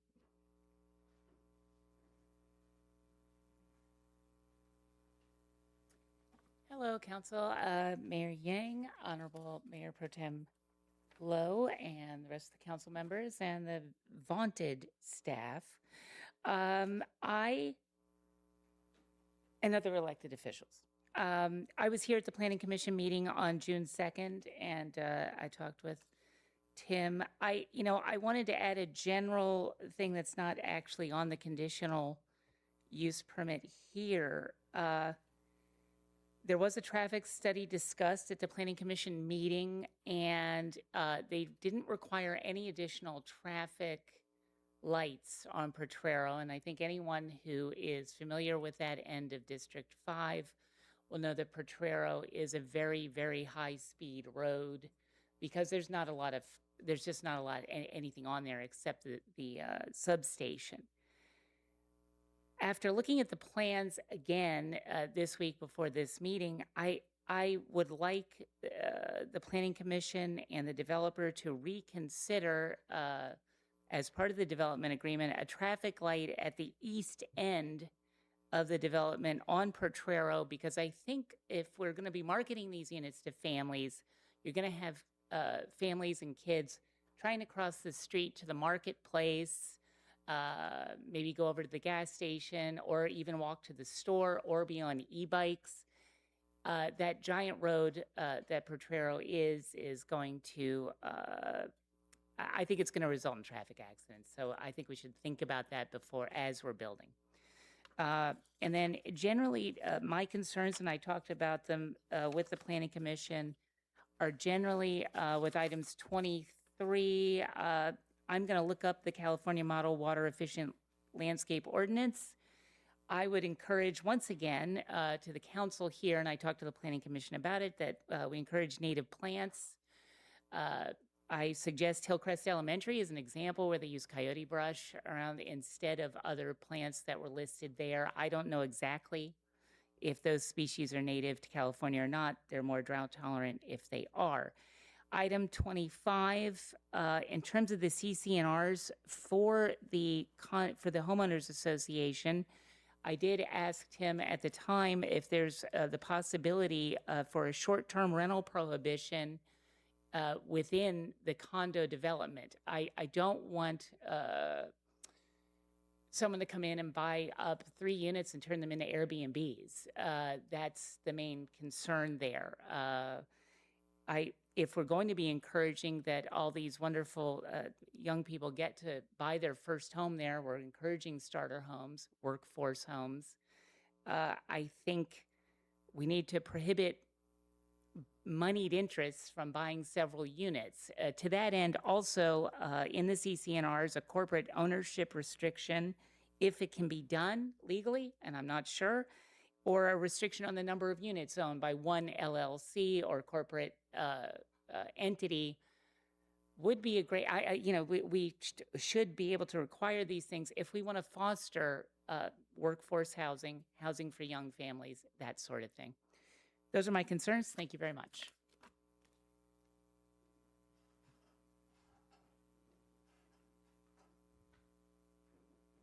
Good afternoon, City Council members. My name is Carla. I am a resident of Monterey Park, and I'm here to support the awesome project. I believe that Monterey Park should invest in housing solutions that serve residents of all income levels. Everyone deserves the opportunity. The proposal for the Olson Company gives people that. Thank you. All right, that is our final public comment. Anyone who wanted to speak who has not had a chance to? All right, let's go ahead and close the public hearing. And discussion. Can we have kind of the Olson Company? I have a couple of questions based on the comments and feedback. There was, please state your name, sir. John Reekston with the Olson Company. Hey, John. Good evening. Good evening. A couple of questions I have based on the comments I heard. I'll start with the one that was toward the end because I wrote it down. CCNR's covenant restrictions for people renting it out or people using it as Airbnbs. I guess if you can share your thoughts on that. Legally, we can't do that. We can restrict corporate ownership and no LLCs for the affordable units because there are very strict requirements for those families. But we're not able to do that in terms of rentals and Airbnbs. I know a lot of cities have ordinances that restrict Airbnb usage. City of Anaheim, I remember sitting through a public hearing where that was a big topic. So obviously we would be subject to any city restrictions on that type of thing. The city of Monterey Park, and let's correct me and maybe Carl can help, we do have Airbnb guidelines. Yes, we do have some, we have a permitting program. Airbnb or VRBO, short-term rental properties are allowed in Monterey Park. We do have a permitting process. Our permitting process, we don't have restrictions though on where Airbnbs are in the city.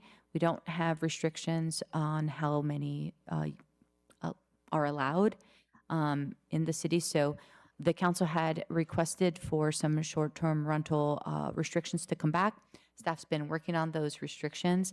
However, at this time, they are allowed in our city with the permit.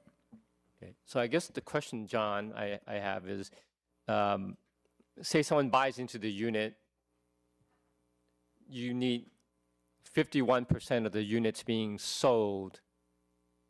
Wait, this is apartments, or this is condo. So when it's sold, you need 51% before the HOA gets turned over to Yes, a certain board, yes, right? a certain percentage. I'm not sure if it's 51%. I should know, but I don't. But yes, after a certain percentage are occupied and sold, it's turned over to the HOA. Otherwise, Olson plays a great role. You are the HOA because you still own the units. Yes, as we're selling units, correct. Okay. And just from your experience, is that pretty typical where when Olson is still the controller of the HOA, you can say you can't buy it to rent, and you have those restrictions within? No, we don't have those types of restrictions. You know, we have to abide by state law when it comes to whether or not a buyer could choose to rent the unit or not. Obviously, we'd be subject to city ordinance for VRBOs or Airbnb, no matter what the situation. So then once it's taken over by a private HOA, the people who live there, would you say in your experience as a builder that most people want homeowners or they don't want people to rent their units out? Is that pretty fair? Yeah, I think it's fair to say that folks generally would prefer that the owner live there because you have that pride of ownership. And generally, well, probably in every community, the vast majority of the homes are owner-occupied. The Olson communities do not become rental communities. And one of the big reasons, well, first of all, it can't happen on any of the affordable units. Also, these are, not affordability-wise, these are $600,000, $700,000 townhomes, and so the rent would have to be at a very high level in order to cover that mortgage, right? So it's not necessarily economical, at least in the early years, to rent out those units. And the affordable units will remain affordable for a statute time of 45 years. 45 years, and that's by law, by that would be by agreement with the city. So we're beginning those discussions, but we would propose under state density bonus law, if you just follow the parameter that state density bonus law allows, upon the first sale of the home, there would be an equity share based on the amount paid by the owner, the actual mortgage of that affordable unit, versus the overall value of the unit. And there'd be a split in the fair market price of that home upon first resale, money going back to the city versus recoup by the homeowner. But generally, cities have asked us, hey, would you be willing to put a longer term affordability restriction on that unit? And we've always accommodated that. So we would propose a 45-year term. Could be 55 years. We still need to work out those details. There was another question that was brought up earlier about the gated community. Now, this parcel itself is a private part. I mean, it's whole parcel. It's not cut up. Correct. So you can't say, for example, you can't cut that parcel into 4 pieces and say the city builds a road that runs through it. Technically, it's still a private parcel that you, yes, the owner, and whoever is the HOA who owns all the sites, you still have ownership interest in that. That's correct. They're all going to be private streets, managed by the HOA with some HOA owned parcels for open space, et cetera. The rest are airspace units under the condo map. And typically, if there was the instance of a fire or police, if PD or fire from the city or from the county, because it's whoever gets there first, if they needed to get into the property, typically what happens in a gated community? Typically, there's a Knox box type of situation, which of course the police department and fire department have to approve and authorize as safe in order for us to install the gates. Okay. All right. Thank you. Thank you, Mayor. Thank you, Council Member. And thank you to Olson Company. I really appreciate presenting this, and I know this has gone through a lot of review at the staff level. I'll just kind of keep going on some of the line of question that Councilmember Go was going. Just on the, I share some of one of the speakers and others probably awareness around gated communities. I'd prefer not having gated communities, but I understand here, particularly in the Center Park area, right, most of that neighborhood is still vacant and commercial, yes, not resident. This would be the first residential development in that area, and for a little while, until your other community that you built more than 10 years ago up the street. And across the street is the Mesa substation, so it's not a residential community in that sense. So my concerns are a little less heightened here in terms of that. Also understand the gates will be open for pedestrian access from the public for folks who want to walk through.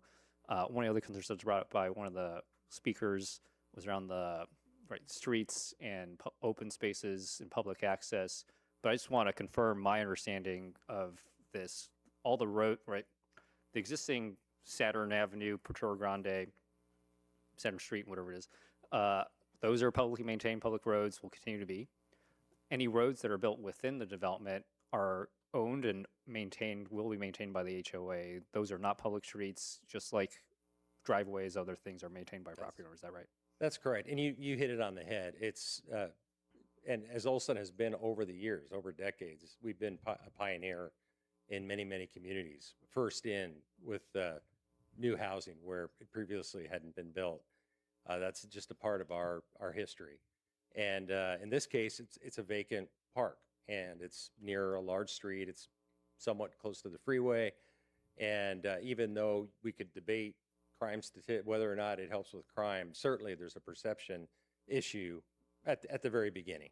That's an important one. And we also like to think that the gated community will give a nice perception of a live-work mixed-use development, something that kind of gives a little added cachet at the beginning. And long-term, if the residents don't want the gates or the live-work units become heavily utilized and make a pitch to remove them for some reason, that's something you might see, or your successors somewhere down the line. But initially, we think it is very important, yes. Oh, I appreciate that. Yeah. And I will say publicly, as I've said in other forums as well, I appreciate the amount of density that's here. I would have supported further density at this site. I would love to see this entire neighborhood go a little bit more dense and become, right, the more people there, the more vibrant and opportunity for kind of greater vibrancy and potential mixed use and commercial retail elements that can be supported by a population that lives there. But I appreciate your first residential development in this office park, and frankly, the zoning did not allow for this residential development 2 years ago at this site. And so appreciate the speed with which you're kind of taking the signals that the council and the city have sent out on what to do here and what should be allowed and what should be developed here. And I hope other developers and property owners in this site or this area will take heed of this and take some signals for what the council, I think, and the city are looking to do in this neighborhood. To keep going on some of the questions that came up during public comment, right, the initial proposal did have 16 units or affordable units. Can you just explain how the 16 became 8? I know that was because they're at different levels of affordability. Can you just detail that for people? Yeah, there's different options. It was important that this be a community that fell under state density bonus law, especially given the ambiguity on the early ambiguity on the zoning and how that was going to come together, which has come together well, and we appreciate it.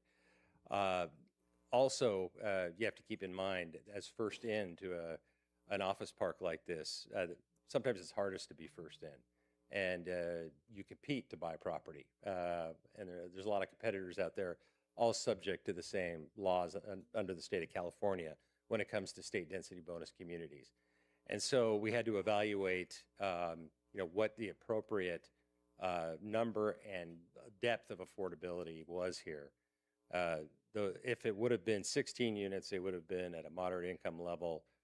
We chose because it allows this development to move forward financially, to propose the 8 very low income units, and just to provide a greater depth of affordability, which is very, very rare for folks who earn, I guess it's $83,000 now for a family of 4, which are your teachers and firefighters and police officers, some of which maybe have a spouse that can't work full time or they have young children. It's just a very rare opportunity to provide for sale housing. But most importantly, we would have loved to have done, after seeing all the speakers, 159 affordable units at varying depths of affordability. I mean, that would be wonderful, right? There's such a need. But because we have to be able to buy property, we have to be able to compete, and we're so happy we did here. It's an honor to be before you this evening.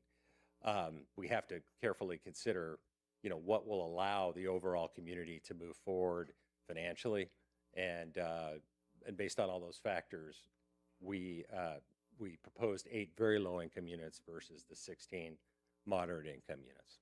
No, appreciate that. And if I can, correct me if I'm wrong in restating this in clearer language for me, at least, because I'm not a housing expert, but what you're saying is, well, just to confirm, if staff want to correct me on this, there's 0 public funding, city funding that's going to support and subsidize any of the affordable units here, right? And none of the units here, none of your development is being subsidized by government funding.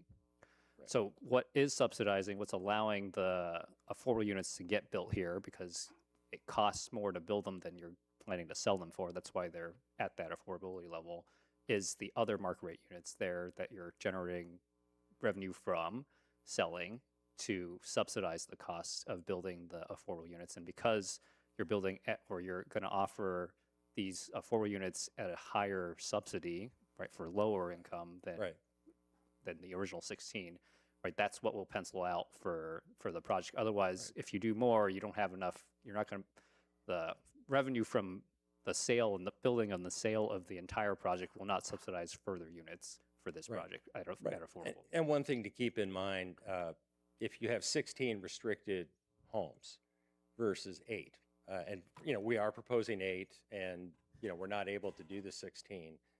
And I know this might be getting into the weeds a little bit, but instead of having 143 market rate units, you have 151. If there's any upside, and this is as a equity partner or a lender would look at this and say, what are the opportunities for, if revenues go up, to help make this a stronger transaction financially, having 8 more market rate units definitely helps in that regard. So for those couple of reasons, the 8 very low income units are being proposed because that enables this transaction to work financially. And it, of course, complies with state law. And it is, obviously, it's voluntary and no public money is involved whatsoever. And hopefully it'll lead to future development that will also provide additional affordable housing at various levels in Monterey Park and perhaps in Saturn Park. Yeah, no, appreciate that. And then can you just give us an idea what the range is going to be for the market rate for sale units? The range is going to be, I think it's from the low 6s up into the 9s, because you've got some live work units that are 2,600 square feet. We start out around 1,100. So there's going to be a wide range. And, and what's great about the unit count here and the number of homes and the variety of product is we'll be able to get folks of various income levels into the community. Only 8 are going to be restricted by law, but an opportunity to buy a new home in the 600s is a great opportunity in this area of LA County. Great. And then for this might be for staff, but you may be able to answer this too, John. So the deed restricted affordable units, those 8 units, sounds like we're going to negotiate the actual term for that. But I'm just trying to. Councilmember Wong, if I may, I wanted to clarify that condition of approval number 25A in your staff report actually requires the covenant conditions and restrictions to ensure the continued affordability for 55 years. Which is fine. So 55, yeah. I misspoke, which is totally acceptable. It's 55 years. So that would mean if someone bought it, right, initially bought it at the income level that qualifies, if they were to resell the property, even with the value appreciation, it would still have to go to, at that time, whatever the very low income income levels are, right, for the new buyer. That's correct. For 55 years. Correct. Yeah. And then we are working at, I don't know if this is finance or the development department or planning department, we are working on audit and enforcement programs for our existing affordable units in the city to make sure that these CC&Rs and covenants are actually being implemented and enforced. And monitored, correct. Awesome. Separate, sorry, this is all over the place, but my notes are all over the place. This is a question more for Carl and for staff. I would support, not necessarily for this development, but would like for us to look at ways that we can restrict corporate ownership of homes and what's constitutional, what's not. I'd love to do a deeper dive into that in terms of the city. I know this is becoming more of an issue in other cities. Would love to get our hands wrapped around a little bit what the options are for potentially for us to look at making sure homes stay with families as opposed to corporate ownership, especially single family homes, and see what we can do. Just like we're trying to get ahead of some of the short-term rental challenges that other cities are facing before they really get out of hand, potentially here, and particularly as we're preparing for the Olympics around short-term rentals. I know some of those proposals from staff are going to be coming to council in the coming months. Would love to see about this corporate ownership angle to see what we can do on that.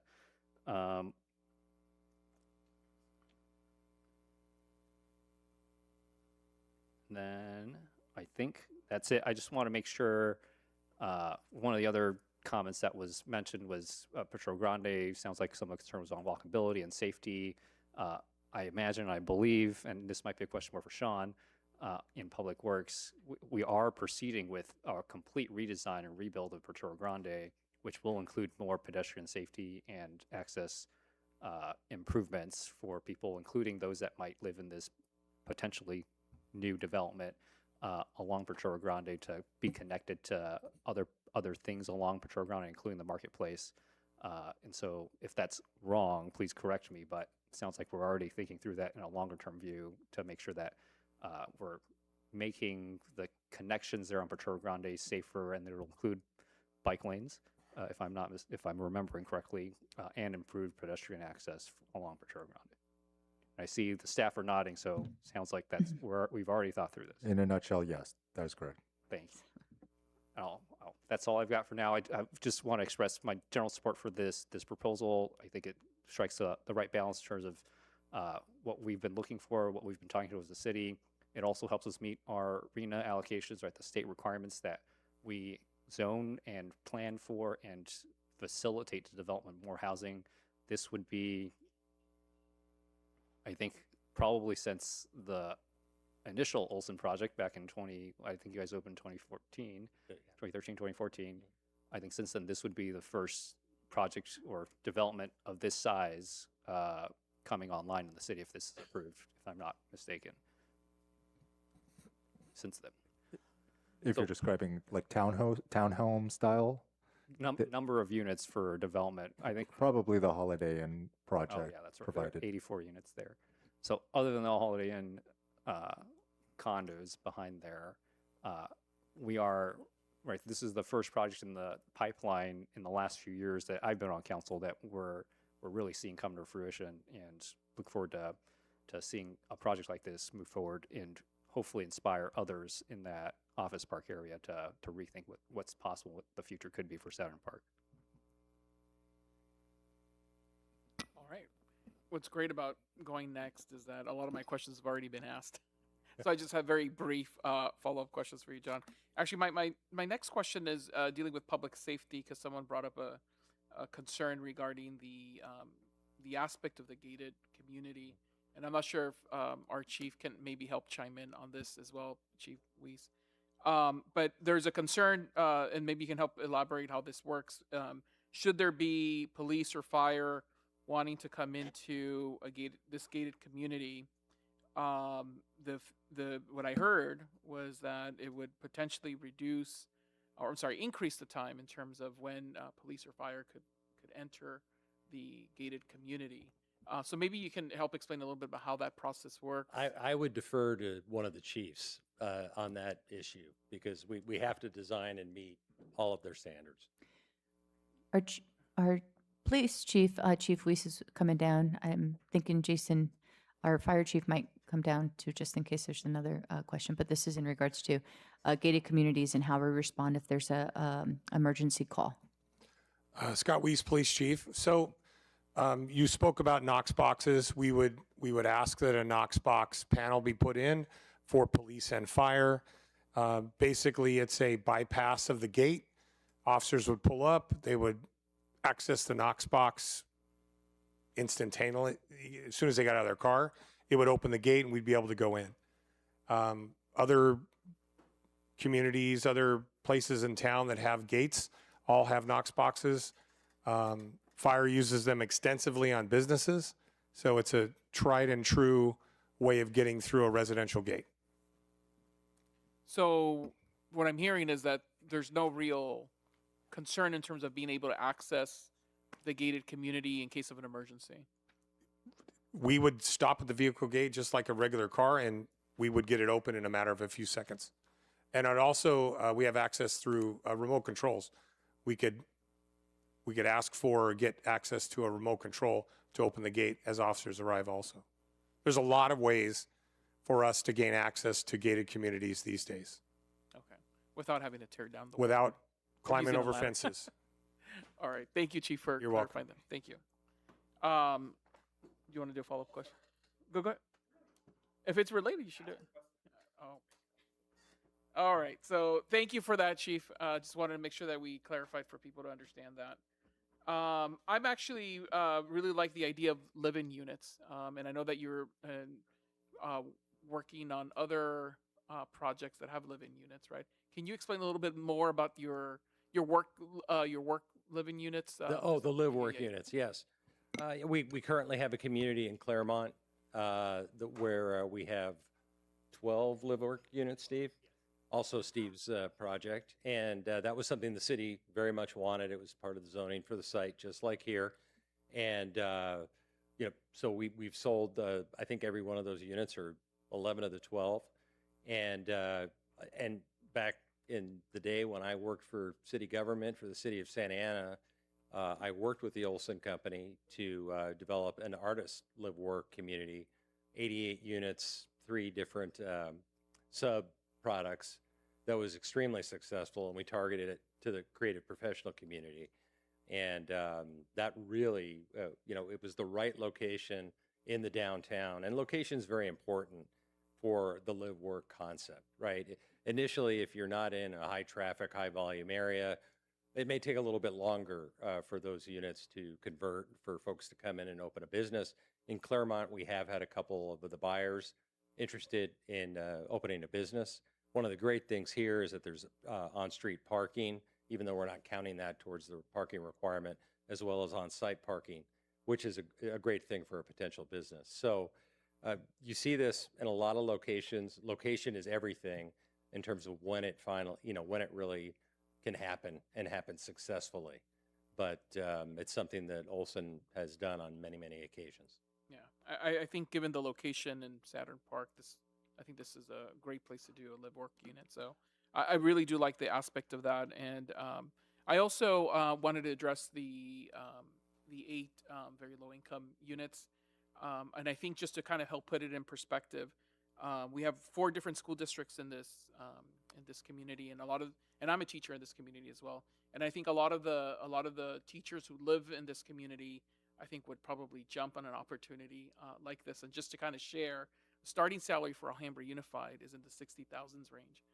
So just to kind of help put it in perspective, very low income is a lot of people who work within our city and within our communities that might have access to a lot of these very low income work units, or just units in general. So I really appreciate that option for people like myself, teachers who might have an opportunity to purchase a new home in this area. So wanted to make sure that people were aware of just where the salary ranges are. And that's not just teachers, it's also other public safety and first responders that live within the community that want to make a home here.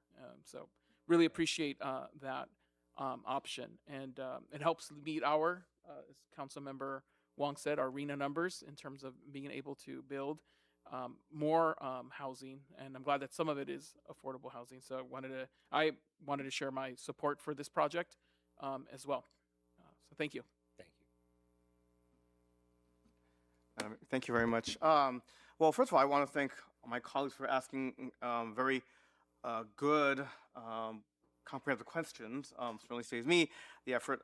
I think what I will say, rather, is I think generally speaking, I think this is a good project, and it's an area that has been blighted for, frankly, decades. And in the last few months, there's been a lot of talk about, how do we have sensible, meaningful development. And I think that, providing more housing is one way to have more meaningful development in areas that have been blighted for so long.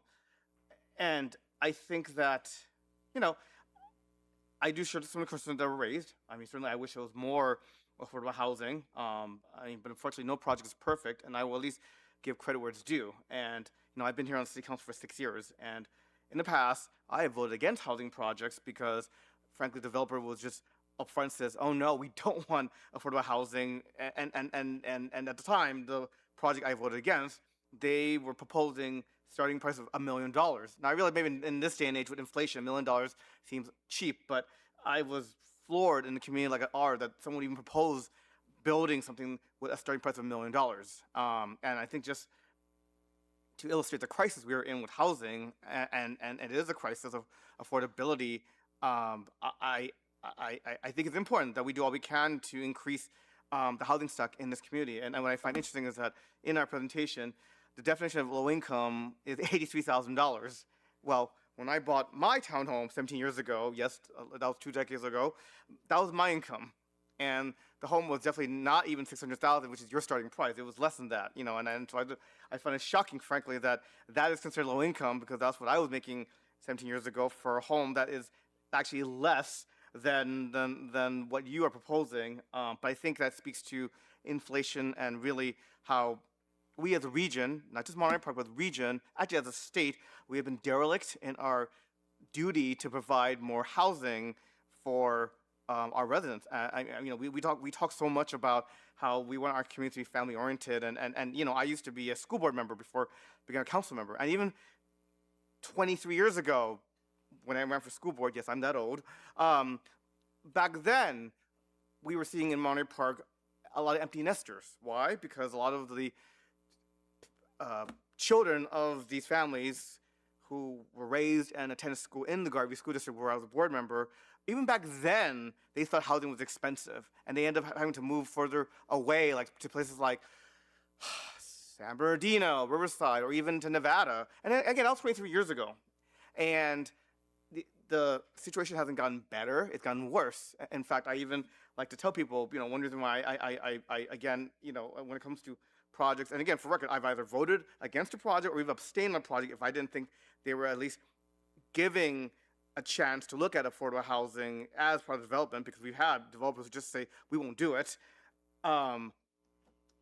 It's like, I tell people that if I were to try and buy my home today, I probably wouldn't even afford to buy my own home that I live in, because it has nearly doubled, and yet one can say, well, wonderful for you because you're a homeowner. But again, from a holistic systemic question, well, if wages are not doubling in every 10 years, but housing is, and so how do we expect our children to stay in this community they grew up in with that type of inflation? And again, I am very serious. I don't think I could afford the home I live in now, if I were to try and buy it. And so, look, this project is not perfect. I like to at least commend for developers for at least trying to address what has been our concern about having housing stock that tries to be accessible to different income levels. And again, I just find it amusing that is now considered low income, 83,000. I mean that, to me, that's not. But I can think that just speaks to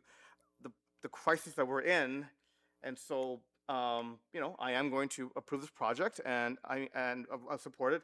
I do hope that if there are any developers in the audience or watching, and some of you who are watching who have said to us that you don't want affordable housing, I think you should look at this example as at least a model before you come back to our city council with your proposals, and hopefully something to consider emulating. And that's it for me. So Maybe I have one follow-up question. Staff, can you kind of clarify, because I wrote down here that this project went through the planning, they went through public review, then the planning commission, they had a couple of meetings, they had at least one, maybe a couple, and then can you repeat again how they voted and if there were any stipulations? Yes, happy to. So I'll quickly walk through some of the steps that this project took before it came to this hearing tonight before our city council.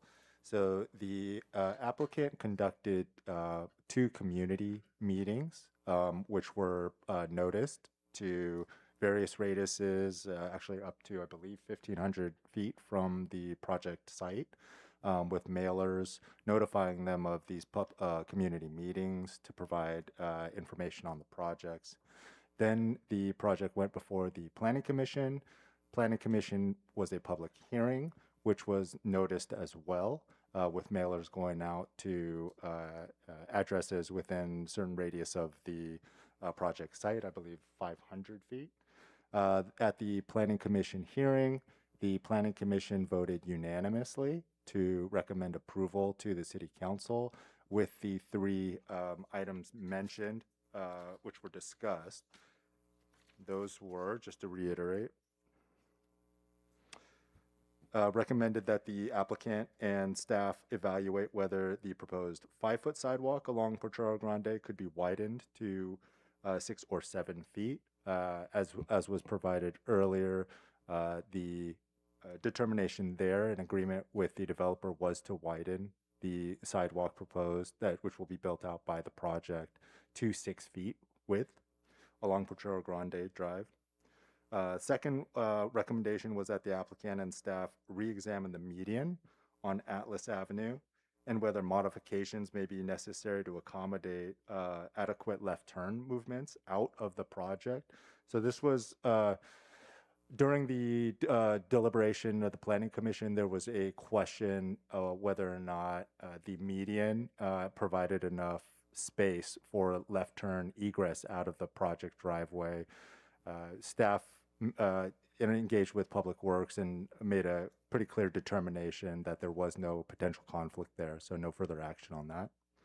And then lastly was the recommendation that city staff work with the applicant to develop and implement a voluntary priority marketing period for Monterey Park residents for the affordable units.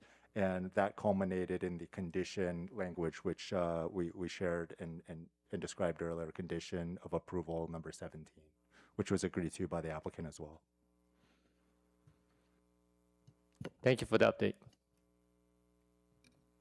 All right, thank you to my colleagues for asking such detailed questions tonight regarding the project, and thank you to all the folks from the public who came out to make public comment. I know a lot of the folks who spoke in support, some of them seemed nervous up there, maybe it was their first time, so acknowledging them for their courage to come up to the podium and speak in support of the project. I had some concerns about Airbnb regulations, the gated communities issue that Dave Jones brought up, and also the number of affordable housing units that got reduced down by half. But I think the applicant and staff has already addressed and answered all my questions. And I do want to appreciate the applicant for reaching out to me beforehand too, to give me a presentation about the project. So with that said, does anyone want to make a motion? I'll make the motion to adopt staff recommendation. I'll second that motion. All right, let's vote on this. Approved unanimously. Oh.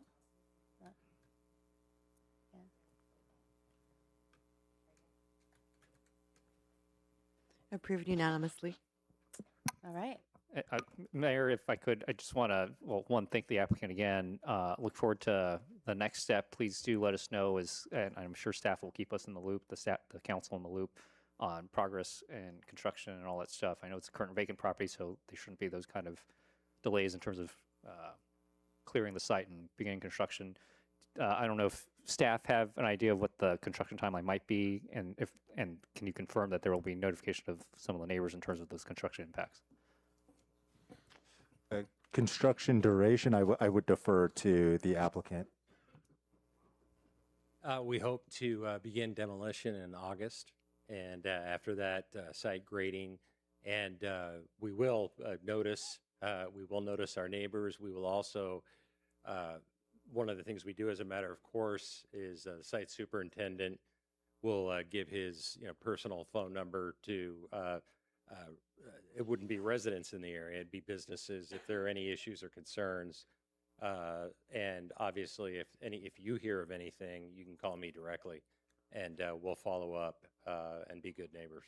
Great. No, and I just want to, you're good, but for the council and everyone else, I want to do a little bit of victory lap here, because this project being approved tonight is the culmination of extraordinary effort by this council, the city staff, that started even right before the Spark process. And I see Dave Jones in the audience and others who were participating in the Spark conversations, the Saturn Park Advisory Review Committee that was put together back in 2024. We had residents and neighbors here. This Saturn Park area did not allow residential development at all for decades until we through the process of the Spark, getting a lot of input and engagement with neighbors and community members from this area and from the Saturn Park area and South Monterey Park and throughout the city, being able to allow rezoning to allow for residential in this area, and seeing this project come through now and with the approval now tonight, big deal in my book. I just want to note that and appreciate the staff and everyone's efforts that went into this, making this a reality and really reimagining what the Saturn Park area can and could be and will be into the future. And this is just one relatively large step. It's a relatively large property in the Saturn Park area, but really hope that we can continue to see progress in redeveloping, revitalizing all of Saturn Park and other parts of the city that continue to be vacant and are struggling with post-pandemic and even before the pandemic, a lot of vacancy issues in the city. And so hope that we can continue these kind of efforts in the city. I think this is what the community, residents, our business community as well expect, and we want to continue to incentivize and to send these kind of signals to property owners that this is what the city wants to see happen, and we want to be, and we are serious about revitalizing parts of our city, especially parts like Saturn Park, that have been vacant and continue to experience high vacancy rates and have experienced those kind of conditions for a decade plus. And so want to echo what the city manager's department report out earlier around our vacant to vibrant workshops that are happening. I think they're happening next week. Some more are happening next week. Encourage residents and those who are interested in seeing this happen. This is the result of a lot of conversations we've had in the community.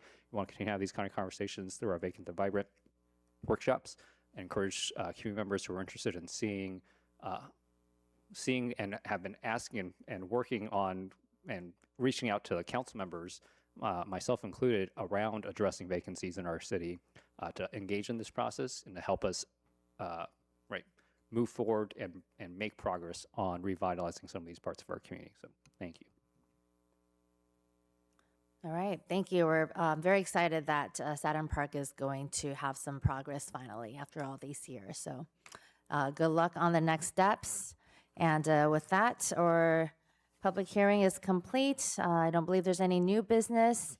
So City Council communications. I will start. Just last week, we saw the last of our local schools get out on summer break. I think Garvey School District, they had their school promotions.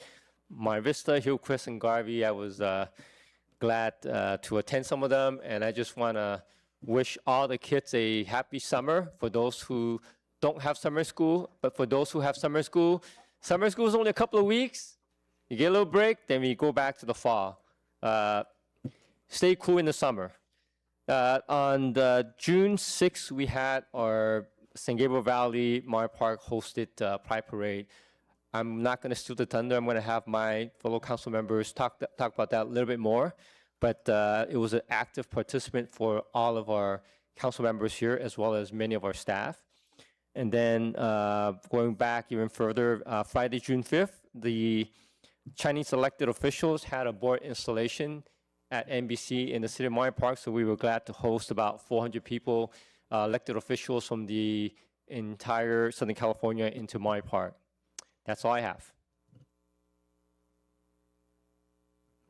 I'm good, thank you. I just wanted to share two things. First, I wanted to thank Parks and Rec, police, and fire who were out for our MPK campout, our very first MPK campout, which was an amazing success. Thank you, Robert, for all of the efforts. I got a chance to camp out with my family in one tent. That was quite the experience. And so thank you for that experience. I heard nothing but positive comments from all of the families that were there. I had at least 3 or 4 different families that came to me. It's like, I don't know whose idea it was to come up with this camp out, but it was great. Can't wait till next year. Can we do this more than more than once a year? I said I talked to Robert. Robert has all the answers. So Robert was was the brain behind it. But anyhow, but it takes a village, right, Robert? As you know. Plus, we had the big screen. We had the USA and Paraguay game going on. Then and afterwards, we had just to kind of give you a glimpse of what you missed out if you weren't there, and maybe you can get a tent next year, right, Robert? We had a cartoon. We had Lilo and Stitch, thank you. And we had a performance before the Lilo and Stitch Hawaiian performance, right? Dancers before the movie. My daughters go to sleep pretty early, so they only made it, I think, through like 20 minutes through the movie. I was the only one out there watching the movie for a while, enjoying my popcorn and the peace and quiet. And I think by around 10:22, exactly, I remember, they told us it was lights out and start getting ready for bed. And then we were up just like this. It felt like it was morning, and we were already. And there were still activities in the morning, including breakfast and book reading from the library. So I appreciate that. So it was a full event, lots of fun. Thanks to police for keeping us safe, and fire for the s'mores.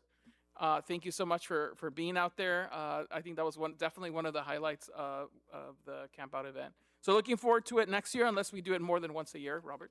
And so wanted to thank you for that. And then lastly, for all of the fathers who are out there or other people who fill in for fathers, I wanted to wish you a happy Father's Day this Sunday. And that is it for me. Thank you. Well, I'm assuming when Councilman Gold said he'll let others talk about the Pride event, I guess he was looking at me. But you know what? I mean, this is our 6th annual Pride event. And again, I want to thank our Parks and Rec staff, working with Boys and Girls Club and the Alhambra Teachers Association for putting together another successful event.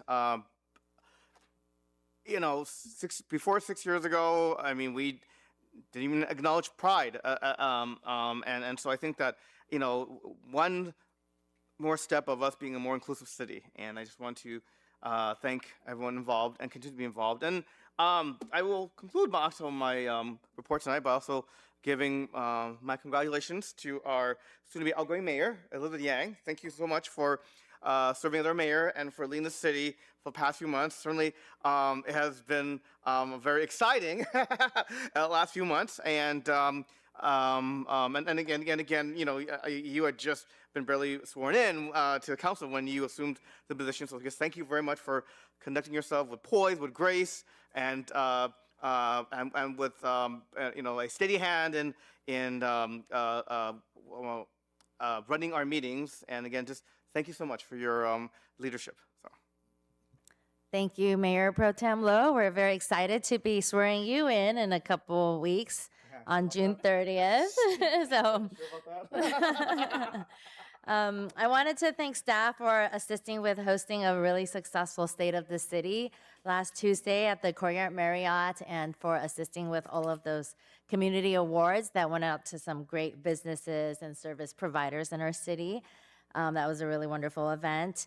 And also, we had the ribbon cutting for a new business, Marvel Car Wash, 2 days ago on Monday. So I know they're doing some free car washes for Chamber of Commerce members, but I just went there yesterday and got my car washed, and it was like a 5-minute process. So if anyone's in a rush to get a car wash, there was no line when I went there at like 2:30 p.m. in the afternoon. And they're also donating funds, a percentage of every wash, to currently 3 nonprofits: the Monterey Park Foundation, the Alhambra School Board, and the Garvey School Board.